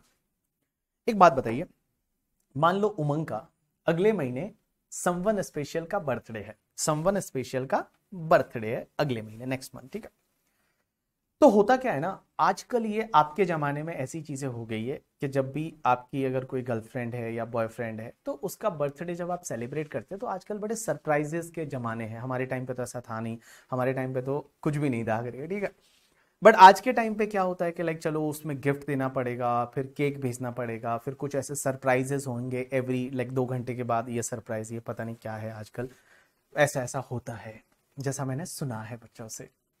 अब एक बात समझना, उमंग जो है उसके समवन स्पेशल का नेक्स्ट मंथ बर्थडे है, तो सबसे पहले ये प्लानिंग करेगा कि कैसे सरप्राइज दिया जाए। तो जब भी एक सीए स्टूडेंट है वो सरप्राइज कैसे देगा, तो सबसे पहले तो वो बजट बनाएगा कि भैया हमारे रिलेशन को चलाने के लिए, हमारे रिलेशन को ग्रो करने के लिए कितना खर्चा आने वाला है, कितना बजट है, वो बनाएगा। अब एक बात समझना, सबसे पहले उसने बजट बनाया कि अपने को टोटल 4000 रुपीज का कॉस्ट लगेगा। 4000 कैसे, उमंग और जो उमंग के दिल की उमंग है वो दोनों जाएंगे कहीं पे, केक मंगाएंगे, उसके बाद में लाइक क्या बोलते हैं, कुछ लंच डिनर भी होगा और ये सब चीज पूरे दिन का कुछ गिफ्ट भी देना पड़ेगा। टोटल बजट इज 4000 रुपीज, 4000 चाहिए। 4000 उमंग कहां से लाएगा? सबसे पहला जो सोर्स होगा उमंग का, वो उमंग का आर्टिकलशिप का स्टाइपेंड है। सबसे पहला सोर्स इज आर्टिकलशिप का स्टाइपेंड। तो उमंग को पता है कि अगले महीने का अपना सैलरी ड्यू होने वाला है, स्टाइपेंड ड्यू होने वाला है, तो ऑफिस से हमको 2000 रुपया तो मिल जाएगा। 2000 रुपया तो कहां से मिलेगा? ऑफिस से, 2000 from office. Now what about the remaining करके, ठीक है, what about the remaining 2000, because relation को ग्रो भी करना है। बाकी पैसा कहां से लाएगा? 2000। तो 2000 बाकी का अरेंज करने के लिए वो किसको बोलेगा? अपने पेरेंट्स के पास जाएगा और अपने पेरेंट्स को जाके बोलेगा कि देखो मम्मी या पापा, जिससे भी आप ज्यादा क्लोज हो, लड़का है तो मम्मी से ही क्लोज होगा, तो मम्मी को जाके बोलेगा कि मम्मी मम्मी मेरे किसी फ्रेंड का बर्थडे है और उसको हम पार्टी देने वाले हैं, तो इसके लिए आप कुछ पैसा दे दीजिए। अब मम्मी को अगर 2000 बोल दो ना तो कहीं भी मम्मी को हार्ट अटैक आ सकता है, ये ध्यान रखना। मम्मी को कभी भी ऐसा नहीं बताना पड़ता कि 2000 देना है, ठीक है। तो मम्मी को, और मम्मी को बताना ही नहीं पड़ता, मम्मी से पैसा निकालना बहुत ईजी। आप खाना खाना छोड़ दो एक दिन के लिए, बोलो भूख नहीं है करके, ठीक है, तो मम्मी आगे से बोल देगी बेटा कितने पैसे चाहिए बता दे। तो उमंग ने बोला मम्मी को कि मम्मी एक काम करिए, ज्यादा नहीं, मुझे 1000 रुपया चाहिए, ठीक है। तो 1000 रुपया मम्मी ने दे दिया। अब एक बात समझिए, 2000, 1000, नाउ ही नीड 1 more 1000। कहां से लाएगा? ऑब्वियसली अपने फ्रेंड्स को बोलेगा और अपने फ्रेंड से लोन लेगा कि देख यार तेरी भाभी का बर्थडे है, तो एक काम कर, तू 1000 रुपीज मुझे दे दे, मैं तेरा अगला मेरा स्टाइपेंड आएगा उसमें मैं तुझे दे दूंगा। तो वो क्या करेगा? लोन लेगा। तो सबसे पहला सोर्स खुद का ऑफिस था, दूसरी उसने अपने पेरेंट्स से लिया, तीसरा किससे लिया? अपने फ्रेंड से लोन लिया। तो मैं बता दूं, अपनी गवर्नमेंट और उमंग में कोई फर्क नहीं है। हमारी जो गवर्नमेंट है और उमंग है उसमें कोई भी फर्क नहीं है कि पैसा कहां से लाएगा, बिकॉज पैसा चाहिए कंट्री को चलाने के लिए। श्रीलंका की हालत आप देख रहे हो करके, ठीक है, पैसा ही नहीं है उनके पास में कंट्री को चलाने के लिए। तो आप देख सकते हैं कंट्री को चलाने के लिए पैसा बहुत ज्यादा जरूरी है। पावर तो है ही है, उसके साथ में पैसा भी चाहिए। तो मनी कहां से लाएंगे? तो मनी लाने के लिए गवर्नमेंट क्या करती है? सबसे पहले अपने खुद के बिजनेसेस करती है। गवर्नमेंट है वो खुद के बिजनेसेस करती है, गवर्नमेंट भी बिजनेस करती है। कौन कौन से बिजनेस करती है? आपने देखा होगा हमारे गवर्नमेंट का रेलवे है, उसके बाद में एसबीआई में कुछ हिस्सा है, उसके बाद में बहुत सारी जैसे आपके ओएनजीसी है करके, ठीक है, उसके बाद में आप देखोगे बहुत सारे इंडियन ऑयल कॉर्पोरेशन लिमिटेड है, उसके बाद बीपीसीएल कॉर्पोरेशन लिमिटेड है। तो ये जो है ये बिजनेस करती है गवर्नमेंट। गवर्नमेंट के खुद के बिजनेसेस है और उन बिजनेसेस से गवर्नमेंट बहुत ज्यादा रेवेन्यू है वो इकट्ठा कर लेती है। लेकिन क्वेश्चन ये आता है कि क्या जो बिजनेस से रेवेन्यू जितना इकट्ठा होता है, जितना प्रॉफिट आता है, बहुत सारे गवर्नमेंट बिजनेस तो लॉस मेकिंग ही है। और आजकल तो ये भी बोल रहे हैं कि भाई गवर्नमेंट को सिर्फ एडमिन करना चाहिए, ना कि बिजनेस करना चाहिए। बहुत सारे जो बिजनेस वाले लोग हैं वो लोग बोलते हैं, हमेशा ये सेंटेंस एक बोला जाता है कि government is to govern the business, not to conduct the business, not to like engaged in the business करके। उनको बिजनेस करना नहीं चाहिए, उनको सिर्फ क्या करना चाहिए? गवर्न करना चाहिए बस। तो उनको बिजनेस नहीं करना चाहिए ऐसा मानते हैं लोग, बट गवर्नमेंट है वो बिजनेस करती है। अब एक बात बताइए, बिजनेस से जो रेवेन्यू है उससे भी अगर गवर्नमेंट की नीड जो है वो मीट नहीं होती है, तो उस केस में क्या होता है, गवर्नमेंट अपने पेरेंट्स से पैसे मांगती है। और गवर्नमेंट के पेरेंट्स कौन है पता है, आप हो। और आपसे गवर्नमेंट जो पैसे मांगती है वो टैक्सेस के फॉर्म में मांगती है। कौन से फॉर्म में मांगती है, टैक्सेस के फॉर्म में। और अगर टैक्सेस से भी गवर्नमेंट का रेवेन्यू जो है वो उतना नहीं होता जितना उनको खर्च करने के लिए चाहिए, तो उस केस में वो लोग क्या करते हैं, बाहर से लोन लेते हैं। आपने देखा होगा करके आईएमएफ करके वगैरह जो है करके, ठीक है, आईएमएफ है, वर्ल्ड बैंक है, ये लोन देती है। बहुत सारी फॉरेन कंट्री है वो लोन देती है। तो ये क्या करते हैं, बाद में लोन लेते हैं। तो गवर्नमेंट में और उमंग में कोई ज्यादा फर्क नहीं है, यही है। उमंग भी वही कर रहा था, पहले खुद का बिजनेस, दूसरा पेरेंट्स के पास में गया, और तीसरा फ्रेंड से लोन लिया। तो अपनी गवर्नमेंट भी वही करती है। श्रीलंका में क्या हुआ, वही हुआ। श्रीलंका का जो बिजनेस था, श्रीलंका का मेन बिजनेस वाज टूरिस्ट का बिजनेस। और टूरिस्ट वहां जा नहीं रहे थे, क्योंकि टूरिस्ट जो गवर्नमेंट को भी रेवेन्यू होता था, क्योंकि वीजा बनता था, वीजा का पैसा मिलता था, गवर्नमेंट को बहुत सारे पैसे मिलते थे, वो उनके खुद के बिजनेसेस से मिलते थे। बट ये वाला बिजनेसेस है वो बंद हो गया उनका। उसके बाद में वो पेरेंट्स से मीन्स लोगों से मांगे, बट लोगों की भी आमदनी नहीं करके, ठीक है। उसके बाद उन्होंने बाहर से लोन ले लिया, बहुत बहुत लोन लिया उन्होंने, इधर उधर से लोन लिया, चाइना से लोन लिया, हर कंट्री से लोन लिया, क्योंकि कंट्री को चलाना है। और लोन के बाद अब वो कुछ भी नहीं कर सकते, पे ही नहीं कर सकते, तो वो इंसॉल्वेंट हो गए। तो government first business, second is parents, and third है वो लोन लेती है। अब क्वेश्चन ये आता है कि सर आप बोल रहे हैं कि पेरेंट्स से टैक्सेस लेती है, ये टैक्सेस कितने टाइप के होते हैं। तो अपन यहां पे पहुंचे, तो मैं आपको बताऊं, टैक्सेस है ना वो बेसिकली दो टाइप के होते हैं। आप छोटे थे तब से पढ़ रहे, अभी वापस पढ़ा रहे हैं आपको। टैक्सेस दो टाइप के होते हैं। एक तुम्हारा होता है जिसको बोला जाता है डायरेक्ट टैक्स, और एक तुम्हारा जो होता है जिसको बोला जाता है इनडायरेक्ट टैक्स। डायरेक्ट टैक्स में कौन सा वाला टैक्स, तो डायरेक्ट टैक्स में पहले वेल्थ टैक्स भी हुआ करता था, बट अभी वेल्थ टैक्स नहीं होता। तो डायरेक्ट टैक्स में आपका इनकम टैक्स है, और इनडायरेक्ट टैक्स में आपका जो है वो आपका जीएसटी है, उसके बाद कस्टम है। तो जीएसटी है, कस्टम है, एक्साइज है, ये सब तुम्हारा इनडायरेक्ट टैक्स। तो direct tax and indirect tax, फर्क क्या है दोनों में। तो पहला फर्क तो ये कि डायरेक्ट टैक्स ऐसी चीज है ना, जो जिस पर्सन का टैक्स है ना डायरेक्टली उसी से थापा जाता है, मींस उसी से लिया जाता है, that is called direct tax करके। डायरेक्ट टैक्स जैसे मेरा इनकम टैक्स है, तो मेरा इनकम टैक्स डिपार्टमेंट वाले मेरे से ही लेते हैं, that is called direct tax. Means directly उस पर्सन से लिया जाता है डायरेक्ट टैक्स। इनडायरेक्ट टैक्स क्या होता है, इनडायरेक्ट टैक्स जो है वो टैक्स किसी और पर्सन का है, बट अभी कलेक्ट किसी और पर्सन से गवर्नमेंट करती है, that is called indirect tax. Means उसका बर्डन है वो अल्टीमेट कंज्यूमर पे शिफ्ट हो जाता है, अल्टीमेट कस्टमर पे शिफ्ट हो जाता है, that is called your indirect tax. Example के लिए जीएसटी, एग्जांपल के लिए कस्टम। एक एग्जांपल लेते हैं, एक बात बताइए मुझे, जीएसटी आपने बीबी सर को फीस पे की है, तो आपने जब फीस पे की है, फॉर एन एग्जांपल आपकी फीस है वो 15,000 है एग्जांपल के लिए। तो 15,000 का जो फीस है, उस 15,000 आप तो कैसे बोलते हो ना कि हमने तो बीबी सर को पे किया है, बट आपने 15 मुझे पे नहीं किया। हमने उस 15,000 divide by 118 multiply by 18, it's comes to the 2280, means approx 2,300 rupees है, वो हम सेंट्रल गवर्नमेंट को पे कर रहे हैं। It is called your indirect tax, because ultimately tax आपका है, आपसे नहीं ले रहे, वो हमसे ले रहे हैं, और हम आपसे कलेक्ट कर रहे हैं, that is called your indirect taxes.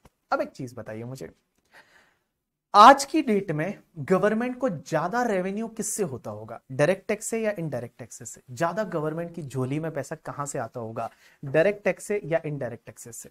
चलिए बता दीजिए फटाफट।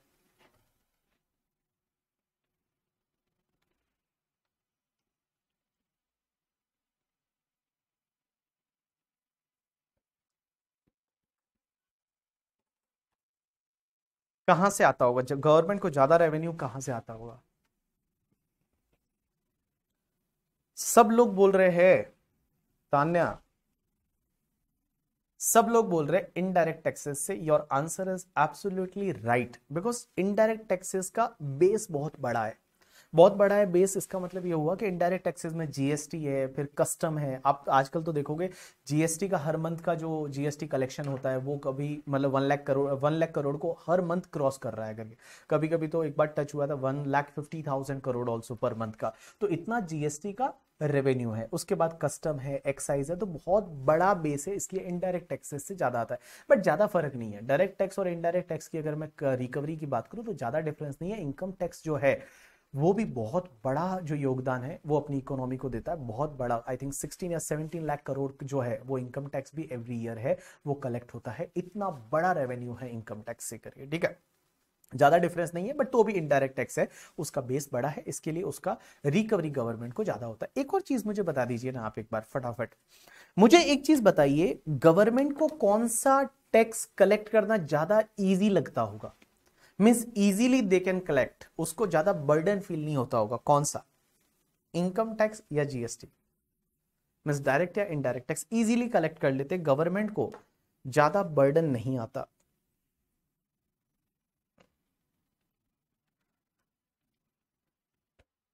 गवर्नमेंट को कौन सा टैक्स कलेक्ट करना इजी रहता होगा, इजी रिकवरी? चलिए, उज्जवल, राहुल। उज्जवल बोलता है इनकम टैक्स, बाकी मानसी भी बोल रही है इनकम टैक्स, बाकी सब बोल रहे हैं इनडायरेक्ट टैक्स। आफरीन बोल रही है income tax. Direct tax easy है कलेक्ट करना या indirect tax? Right answer is, मैं बता दूं, गवर्नमेंट के लिए ज्यादा इजी जो है ना रिकवरी, वो हमेशा इनडायरेक्ट टैक्स की रहती है, बिकॉज पता ही नहीं चलता आप टैक्स पे कर रहे हो। बट डायरेक्ट टैक्स है ना, सीधा यहां दिल पे दुखता है जब आपके यहाँ पे है ना, सीधा दर्द होता है इनकम टैक्स में। आप समझिए, मैं अगर 100 रुपीज कमाऊं, आप सोचिए आप 100 रुपीज कमाओ और 100 में से 30 रुपीज सीधा गवर्नमेंट को देना है, कितना दुख होगा यार। सीधा है ना, दिल पे दर्द होता है, दर्द यहाँ पे, ठीक है। दर्द दिलों के कम हो जाते, बिल्कुल कम नहीं होते इसमें करके, ठीक है। सीधा यहाँ पे पिंच होता है जब आपको इनकम टैक्स पे करना पड़ता है। बट मैं बता दूं, आईडीटी में पता ही नहीं चलता आपने टैक्स भरा है। आप सोचिए, आपने फीस भरा है, इतने दिन से आप फ्रेंड्स के साथ डिस्कस कर रहे हैं, बीवी सर का फीस है ना वो 15,000 है। एक बार भी ये सोचा उसमें से 2300 रुपए मोदी जी को दे रहे? बिल्कुल नहीं सोचा आपने, एक दिन भी नहीं सोचा कि 2300 रुपए है वो गवर्नमेंट को जा रहे हैं। बट नहीं, ऐसा बोल, आपको कैसा बोलना चाहिए पता है, कि 15,000 जो फीस है उसमें से 2,300, तो ऐसा बोलना चाहिए 12,700 ही डीटी का फीस है, बाकी तो वो मोदी जी लेके चले गए, वो हमारे पास भी नहीं है करके, ठीक है। वो तुमने मोदी जी को पे कर दिया। तो इसमें पता ही नहीं चलता इनडायरेक्ट टैक्स में कि कौन पे कर रहा है। मींस उसको जो पे कर रहा है ना, उसको डायरेक्टली बर्डन है वो फील नहीं होता। इसके लिए इसका टैक्स रिकवरी है वो as compare to the direct tax easy है। और डायरेक्ट टैक्स में केस लॉस बहुत ज्यादा है, क्योंकि लिटिगेशन बहुत ज्यादा आती है, क्योंकि रिकवरी डिफिकल्ट है करके, ठीक है, लिटिगेशन बढ़ती है। इनडायरेक्ट टैक्सेस में अभी तक इतनी लिटिगेशन जैसे जीएसटी में नहीं आई है, अभी आगे आगे देखो क्या होता है। बट इनडायरेक्ट टैक्स रिकवर करना ईजी है, डायरेक्ट टैक्स बड़ा ही दुख देता है, बड़ा दुख देता है। अगर आप जब इनकम टैक्स भरोगे तो आपको पता चलेगा कि कितना दुख देता है, कितना रोना आ जाता है, आंखों में से आंसू आ जाते हैं, ठीक है। और इसीलिए तो टीडीएस को इंट्रोड्यूस किया। एक बात बताओ, टीडीएस को इंट्रोड्यूस किया ना, उसके पीछे का रीजन यही है। टीडीएस क्या होता है ना, एक टेंटेटिव कुछ पेमेंट गवर्नमेंट को पहले ही चला जाता है। दैट्स वाई उन्होंने टीडीएस, क्योंकि आपको दिल पे दुख ना हो, दिल पे लगे ना, इसलिए उन्होंने टीडीएस इंट्रोड्यूस किया। एक एग्जांपल लेता हूं, समझने की कोशिश करना। जैसे मान लो आपको एक नोटबुक खरीदनी है, आज एग्जाम्पल के लिए नोटबुक खरीदनी है, और आपको नोटबुक 70 रुपीज की खरीदनी है, 70 रुपीज की, समझना, 70 रुपीज की नोटबुक खरीदनी है। आपके पास पैसे नहीं है, आप गए अपने पेरेंट्स के पास और जाके बोलते हैं कि मम्मी मुझे 70 रुपीज चाहिए नोटबुक खरीदने के लिए। अब 70 रुपीज नोटबुक खरीदने के लिए चाहिए, मम्मी के पास 70 चेंज नहीं था। मम्मी ने आपको दे दिया 100 रुपीज कि लीजिए, आप 100 रुपीज ले लीजिए और आप नोटबुक खरीद लीजिए, और आप 30 रुपीज जो बचता है वो मुझे वापस कर दीजिए, ये आपको बोला भी था। 3-4 डेज ऐसे ही चले गए।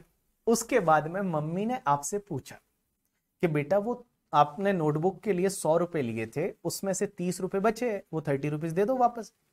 आप ही बताइए 3-4 डेज के बाद में क्या होगा? दो चीजें हो सकती है, दो प्रोबेबिलिटी हो सकती है। एक तो प्रोबेबिलिटी ये कि वो कौन से 30 रुपीज, आपका रिएक्शन क्या रहेगा, कौन से 30 रुपीज, कब दिए थे, है ही नहीं मेरे पास, खर्च कर लिया मैंने, है ही नहीं, कुछ नहीं, वो आपके पास है ही नहीं। दूसरी प्रोबेबिलिटी क्या रहेगी पता है, कि आपके पास है 30 रुपीज, आप 30 रुपीज मम्मी को देंगे, बट कैसे देंगे पता है, ये ले तेरे 30 रुपीज, ऐसे फेंकेंगे उसके सामने, ये ले तेरे 30 रुपीज। मैं क्या चोर हूं? मुझे क्या ऐसे चोर समझती है, ठीक है, मेरे को क्या मतलब क्या बोले वो बाहर वो चला गया, नीरव मोदी समझती है मुझे करके, ठीक है, मैं क्या भाग के चला जाऊंगा, इसी घर में तो रह रहा था, 30 रुपीज थे, तेरे पास थे मेरे पास थे, क्या ही फर्क पड़ रहा था। ये इतना दुख होगा ना यहाँ पे, है ना, सीधा मतलब है ना, दिल पे दर्द होता है। अब एक बात बताऊं, शायद मम्मी ने उस दिन आपको 70 दिए होते ना, इतना दुख नहीं होता जितना 100 देके और 30 रुपीज जब वो वापस मांगती है तब होता है।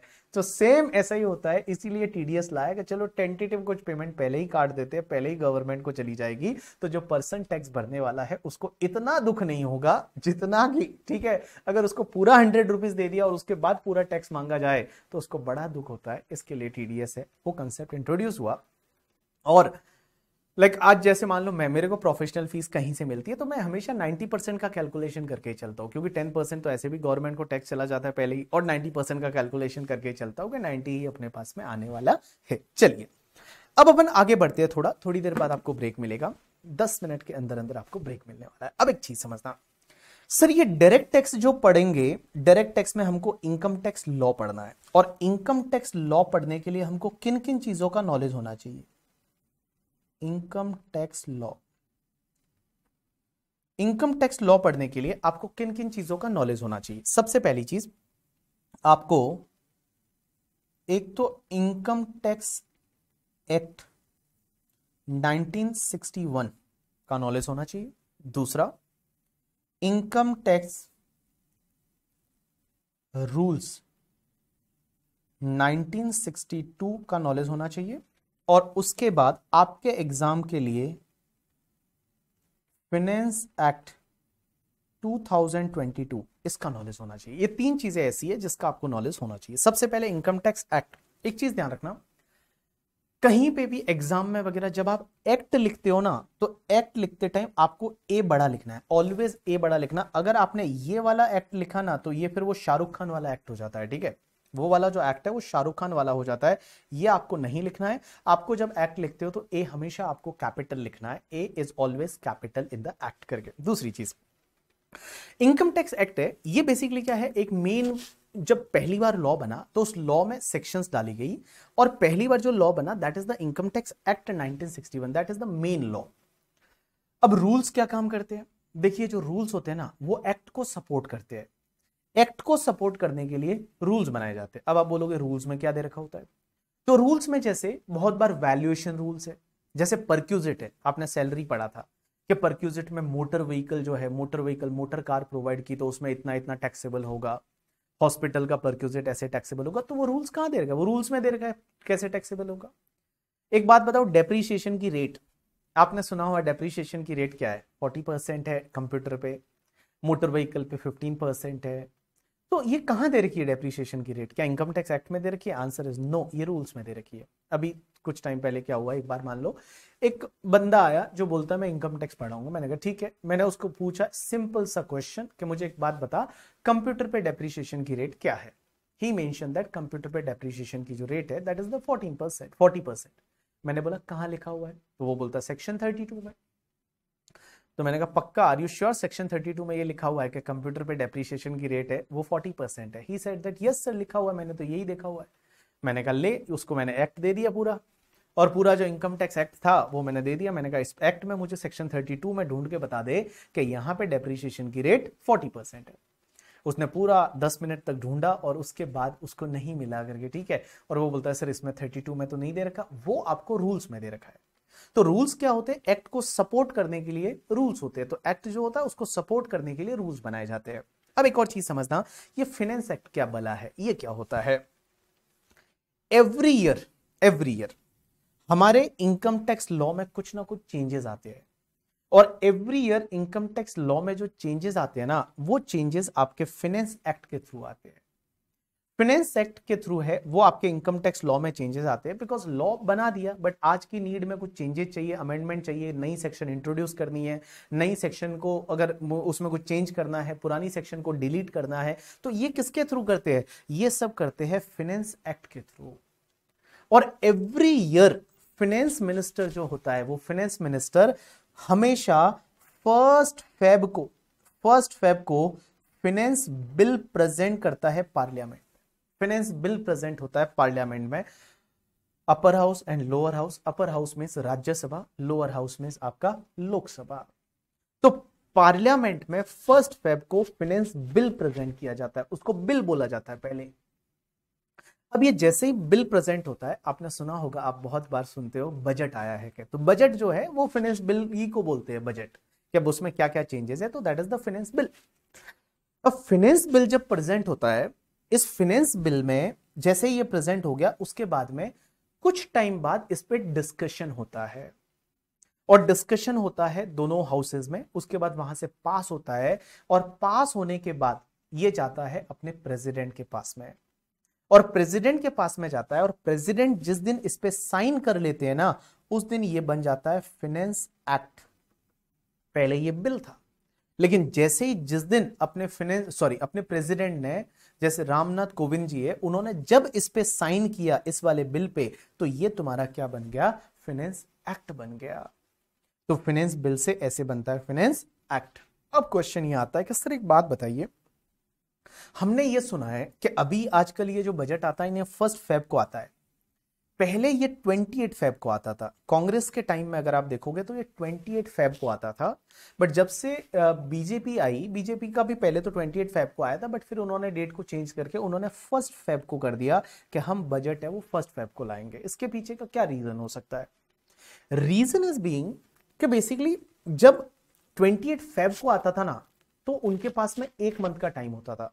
तो मेनी टाइम ऐसा होता था, लाइक देखो budget is for the future period ना, so budget is for the next year, April से लेके ये बजट काम करेगा। तो उसमें बहुत बार ऐसा होता था कि बजट जो है उसको, बिल को एक्ट बनते बनते अप्रैल भी चला जाता था। मींस कभी कभी मई के फर्स्ट वीक में जाके एक्ट बन रहा है, कभी अप्रैल के एंड में एक्ट बन रहा है। तो बहुत सारे प्रोविजन ऐसे होते थे जो 1 अप्रैल से एप्लीकेबल होने वाले हैं, तो उसको लेके फिर दिक्कत आती थी कि अभी 1 अप्रैल से एप्लीकेबल होगा या नहीं। तो इन्होंने एक सिस्टम अच्छा सा बना दिया अब कि 1 फेब को बिल को प्रेजेंट करिए, और 31 मार्च से पहले पहले ये एक्ट बन जाएगा। 31 मार्च से पहले पहले एक्ट बन जाएगा, तो 1 अप्रैल से इसके इंप्लीकेशन वगैरह आ जाएगी। बहुत सारे प्रोविजन है जो 1 अप्रैल से एप्लीकेबल होने वाले हैं, उसकी इंप्लीकेशन है वो 1 अप्रैल से आ जाएगी। That's why now budget is presented on the 1 Feb. अब एक और चीज समझना, सर एक बात बताइए, क्या हर साल एक ही बजट आता है? आंसर इज यस, हर साल एक ही बजट आता है, एक ही बिल आता है फाइनेंस बिल करके। लेकिन एक चीज समझना, जिस ईयर में इलेक्शन होते हैं ना, उस ईयर में आपके 2 बजट आते हैं। इलेक्शन वाले ईयर में 2 बिल आते हैं, 2 एक्ट बनते हैं, 2 फाइनेंस एक्ट बनते हैं उस साल में, 2 फाइनेंस बिल आते हैं करके, ठीक है, जिस ईयर में इलेक्शन होते हैं। इन 2014 that was election year, 2019 was election year, अब आगे जाके 2024 will be the election year. तो बेटा 2019 की अगर मैं बात करूं, तो 2019 में 2 फाइनेंस बिल आए थे।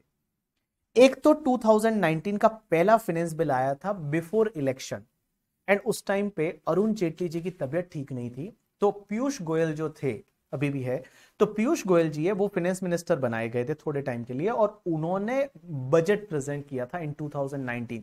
That was finance bill 2019 number 1 बोलते हैं उसको।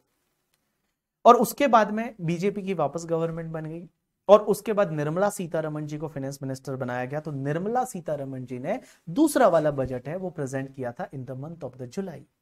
तो पहला वाला जो बजट है ना, उसको नॉर्मली इंट्रीम बजट बोला जाता है, और जो आपका फाइनल गवर्नमेंट बनने के बाद जो बजट आता है उसको नॉर्मली फाइनल बजट बोला जाता है। तो हर साल जिस ईयर इलेक्शन होते हैं ना, वो इलेक्शन वाले ईयर में आपके 2 बिल आते हैं फाइनेंस बिल, और वही तुम्हारे 2 फाइनेंस एक्ट है वो बनते हैं। तो 2019 वाला जब भी आप देखोगे ना कहीं भी, जब मैं भी आपको बताऊंगा, तो जहां 2019 का अमेंडमेंट है तो वहां पे ऐसा लिखा होगा amended by finance act number 1 2019, and एक जगह लिखा होगा फाइनेंस एक्ट नंबर 2 2019। मींस ये 2019 में 2 फाइनेंस एक्ट आए थे। क्यों? क्योंकि उस ईयर में इलेक्शन था। तो जिस ईयर इलेक्शन होगा हर साल ऐसा ही होगा, और जिस ईयर इलेक्शन नहीं है उस ईयर नॉर्मली एक ही बिल आता है और एक ही एक्ट बनता है। अब एक चीज समझना, आपने बहुत बार ऐसा सुना होगा कि ऑर्डिनेंस आया है। आपने ऐसा बहुत बार सुना होगा कि गवर्नमेंट ने ऑर्डिनेंस निकाला है। ऑर्डिनेंस, अब आप बोलेंगे ऑर्डिनेंस क्या होता है करके, ठीक है। ऑर्डिनेंस क्या होता है? ऑर्डिनेंस है वो, ऑर्डिनेंस क्या होता है वो मैं आपको बता दूं कि बहुत बार क्या होता है ना, अगर पार्लियामेंट है वो पार्लियामेंट ऑपरेशन में नहीं है, मींस पार्लियामेंट की छुट्टियां चल रही है, तो पार्लियामेंट की जब छुट्टियां चल रही होती है तो प्रेसिडेंट के पास ये पावर है कि प्रेसिडेंट जो है वो मिनिस्टर को बोल के और ऑर्डिनेंस के थ्रू भी अमेंडमेंट ला सकते हैं। नॉर्मली अमेंडमेंट जो आते हैं वो फाइनेंस एक्ट के थ्रू आते हैं करके, ठीक है, फाइनेंस एक्ट के थ्रू आते हैं। बट जब पार्लियामेंट सेशन में नहीं है और अगर गवर्नमेंट को लगता है कि ये जो अमेंडमेंट है ये जरूरी है, तो वो लोग क्या करते हैं, एक ऑर्डिनेंस निकाल के भी अमेंडमेंट ला लेते हैं। कैसे? जैसे कुछ एग्जांपल देता हूं। कोविड के टाइम पे आपको पता रहेगा, कोविड से भी पहले मैं 2019 में एक बार जाता हूं। 2019 में सितंबर के आसपास की मैं बात कर रहा हूं। सितंबर में आपको पता रहेगा, और जब लाइक मार्केट में शेयर मार्केट काफी नीचे गया था 2019 में, एक बार नीचे गया था, 2-3 हजार पॉइंट टूट गया था, और उसके पीछे के कुछ रीजन थे। तो 2019 में सितंबर के आसपास एक दिन निर्मला सीतारमण जी आती है और एक ऑर्डिनेंस लाती है, और वो बोलती है कि हम कॉर्पोरेट टैक्स की जो रेट है, वो कॉर्पोरेट टैक्स की रेट है वो 30% से हम सीधा 22% कर देंगे। ऐसा आया था। और कि न्यू मैन्युफैक्चरिंग यूनिट इंडिया में लगाइए, आपको 15% की रेट से टैक्स भरना पड़ेगा। तो ये जो सेक्शंस लाई थी, ये section mid of the year में लाई थी, और उस टाइम पार्लियामेंट थी नहीं ऑपरेशन में, पार्लियामेंट की छुट्टियां चल रही थी। तो इन्होंने ऑर्डिनेंस लाया था जिसको बोला जाता है टैक्सेशन ऑर्डिनेंस 2019। अब ये ऑर्डिनेंस होता है ना, ये फाइनल नहीं होता, ये एक बार लाया, फिर जब पार्लियामेंट सेशन में बैठती है, जब पार्लियामेंट चालू होती है, फिर वापस उस ऑर्डिनेंस को पास कराया जाता है, और जब पास करवाते हैं तो उसका नाम हो जाता है टैक्सेशन अमेंडमेंट एक्ट 2019। सो ऐसा 2019 में भी हुआ, 2020 में भी ऐसा हुआ था। 2020 में आपको मैं बताऊं, जब कोविड का टाइम चल रहा था और कोविड के टाइम पे पार्लियामेंट थी नहीं, और निर्मला सीतारमण जी को लगा कि कुछ अमेंडमेंट करने चाहिए, और काफी अमेंडमेंट करने थे, बिकॉज बहुत सारी ड्यू डेट्स को लेके प्रॉब्लम्स थी, बहुत सारी चीजें थी। तो उन्होंने एक अमेंडमेंट के लिए उन्होंने एक ऑर्डिनेंस निकाला था, that is called your taxation and relaxation करके, ऐसा कुछ लिखा था, ऑर्डिनेंस एंड रिलैक्सेशन करके, ऐसा कुछ एक्ट उसका ऑर्डिनेंस का नाम था। और फिर उसी को वापस से उन्होंने एक्ट में तब्दील कर दिया, उसको एक्ट में बदल दिया। तो दैट इज कॉल्ड ऑर्डिनेंस। तो ऑर्डिनेंस क्या होता है कि जब पार्लियामेंट सेशन में नहीं, देखो पार्लियामेंट सेशन में तो वहीं पे सीधा बिल पास करवा के और सीधा एक्ट बना दो, बट अगर पार्लियामेंट सेशन में नहीं होती है, उनका सेशन चल नहीं रहा है, छुट्टियां चल रही है, तो उस केस में प्रेसिडेंट को ये पावर दे रखी है। प्रेसिडेंट है वो मिनिस्ट्री को बोलता है, और मिनिस्ट्री जो है, जो फाइनेंस मिनिस्टर वगैरह है, ये लोग इनकी एक ऑर्डिनेंस है, वो ऑर्डिनेंस निकाल सकते हैं। बट वो ऑर्डिनेंस वैलिड तभी होता है जब उसको वापस से पार्लियामेंट में पास कराया जाता है। तो अब मैं आपको बता दूं आपके एग्जाम के लिए आपको क्या पढ़ना है। तो आपके एग्जाम के लिए इनकम टैक्स एक्ट 1961 है, वो पढ़ना है। इनकम टैक्स रूल्स 1962 है, वो पढ़ना है। और आपको फाइनेंस एक्ट 2022 पढ़ना है। Finance act 2022, this is applicable for your examination. आपका एग्जाम मींस अगर आप मई 2023 में सीए का दे रहे हो, या फिर आप जून 2023 में सीएमए का एग्जाम दे रहे हो, या फिर आप नवंबर 2023, या फिर आप दिसंबर 2023 मींस नवंबर दिसंबर 2023 में आप सीए या सीएमए का एग्जाम दे रहे हैं, तो आपके लिए फाइनेंस एक्ट 2022 है, दैट इज एप्लीकेबल। तो अभी 2022 में जब फेब में जो बजट आया था, जो जो अमेंडमेंट्स है, that is applicable for your examination. ठीक है, तो चलिए, तो ब्रेक से पहले पहले हमने जो चीजें पढ़ी एक बार, आज सिर्फ बेसिक सी बातें कर रहे हैं अपन, कल से अपन टॉपिक्स पे जाएंगे। तो मैंने आपको बताया डायरेक्ट टैक्स क्या होता है, इनडायरेक्ट टैक्स क्या होता है, उसके बाद में गवर्नमेंट टैक्स क्यों लेती है, गवर्नमेंट को क्या नीड है, इनडायरेक्ट टैक्स डायरेक्ट टैक्स का फर्क क्या है, लॉ क्या होता है, एक्ट क्या होता है, सेक्शन को कैसे रीड किया जाता है, आपको बेसिक सी चीजें बताई। फाइनेंस एक्ट क्या होता है, फाइनेंस बिल क्या होता है, ऑर्डिनेंस क्या होता है, वो चीजें मैंने आज आपको बताई। तो चलिए, अब आप एक काम करिए, 10 मिनट्स का ब्रेक लेंगे, और 10 मिनट्स के बाद we will start with the first topic जो बेसिक दे रखा है। आज अपन पढ़ेंगे असेसमेंट ईयर क्या होता है, प्रीवियस ईयर क्या होता है, एसएससी क्या होता है, वो चीजों के बारे में है, वो आज अपन सीखने वाले हैं। तो आप एक काम करिए, ब्रेक ले लीजिए 10 मिनट्स का, अभी से लेके एग्जैक्टली 10 मिनट्स का ब्रेक, और 10 मिनट्स के बाद अपन आगे पढ़ना चालू करेंगे।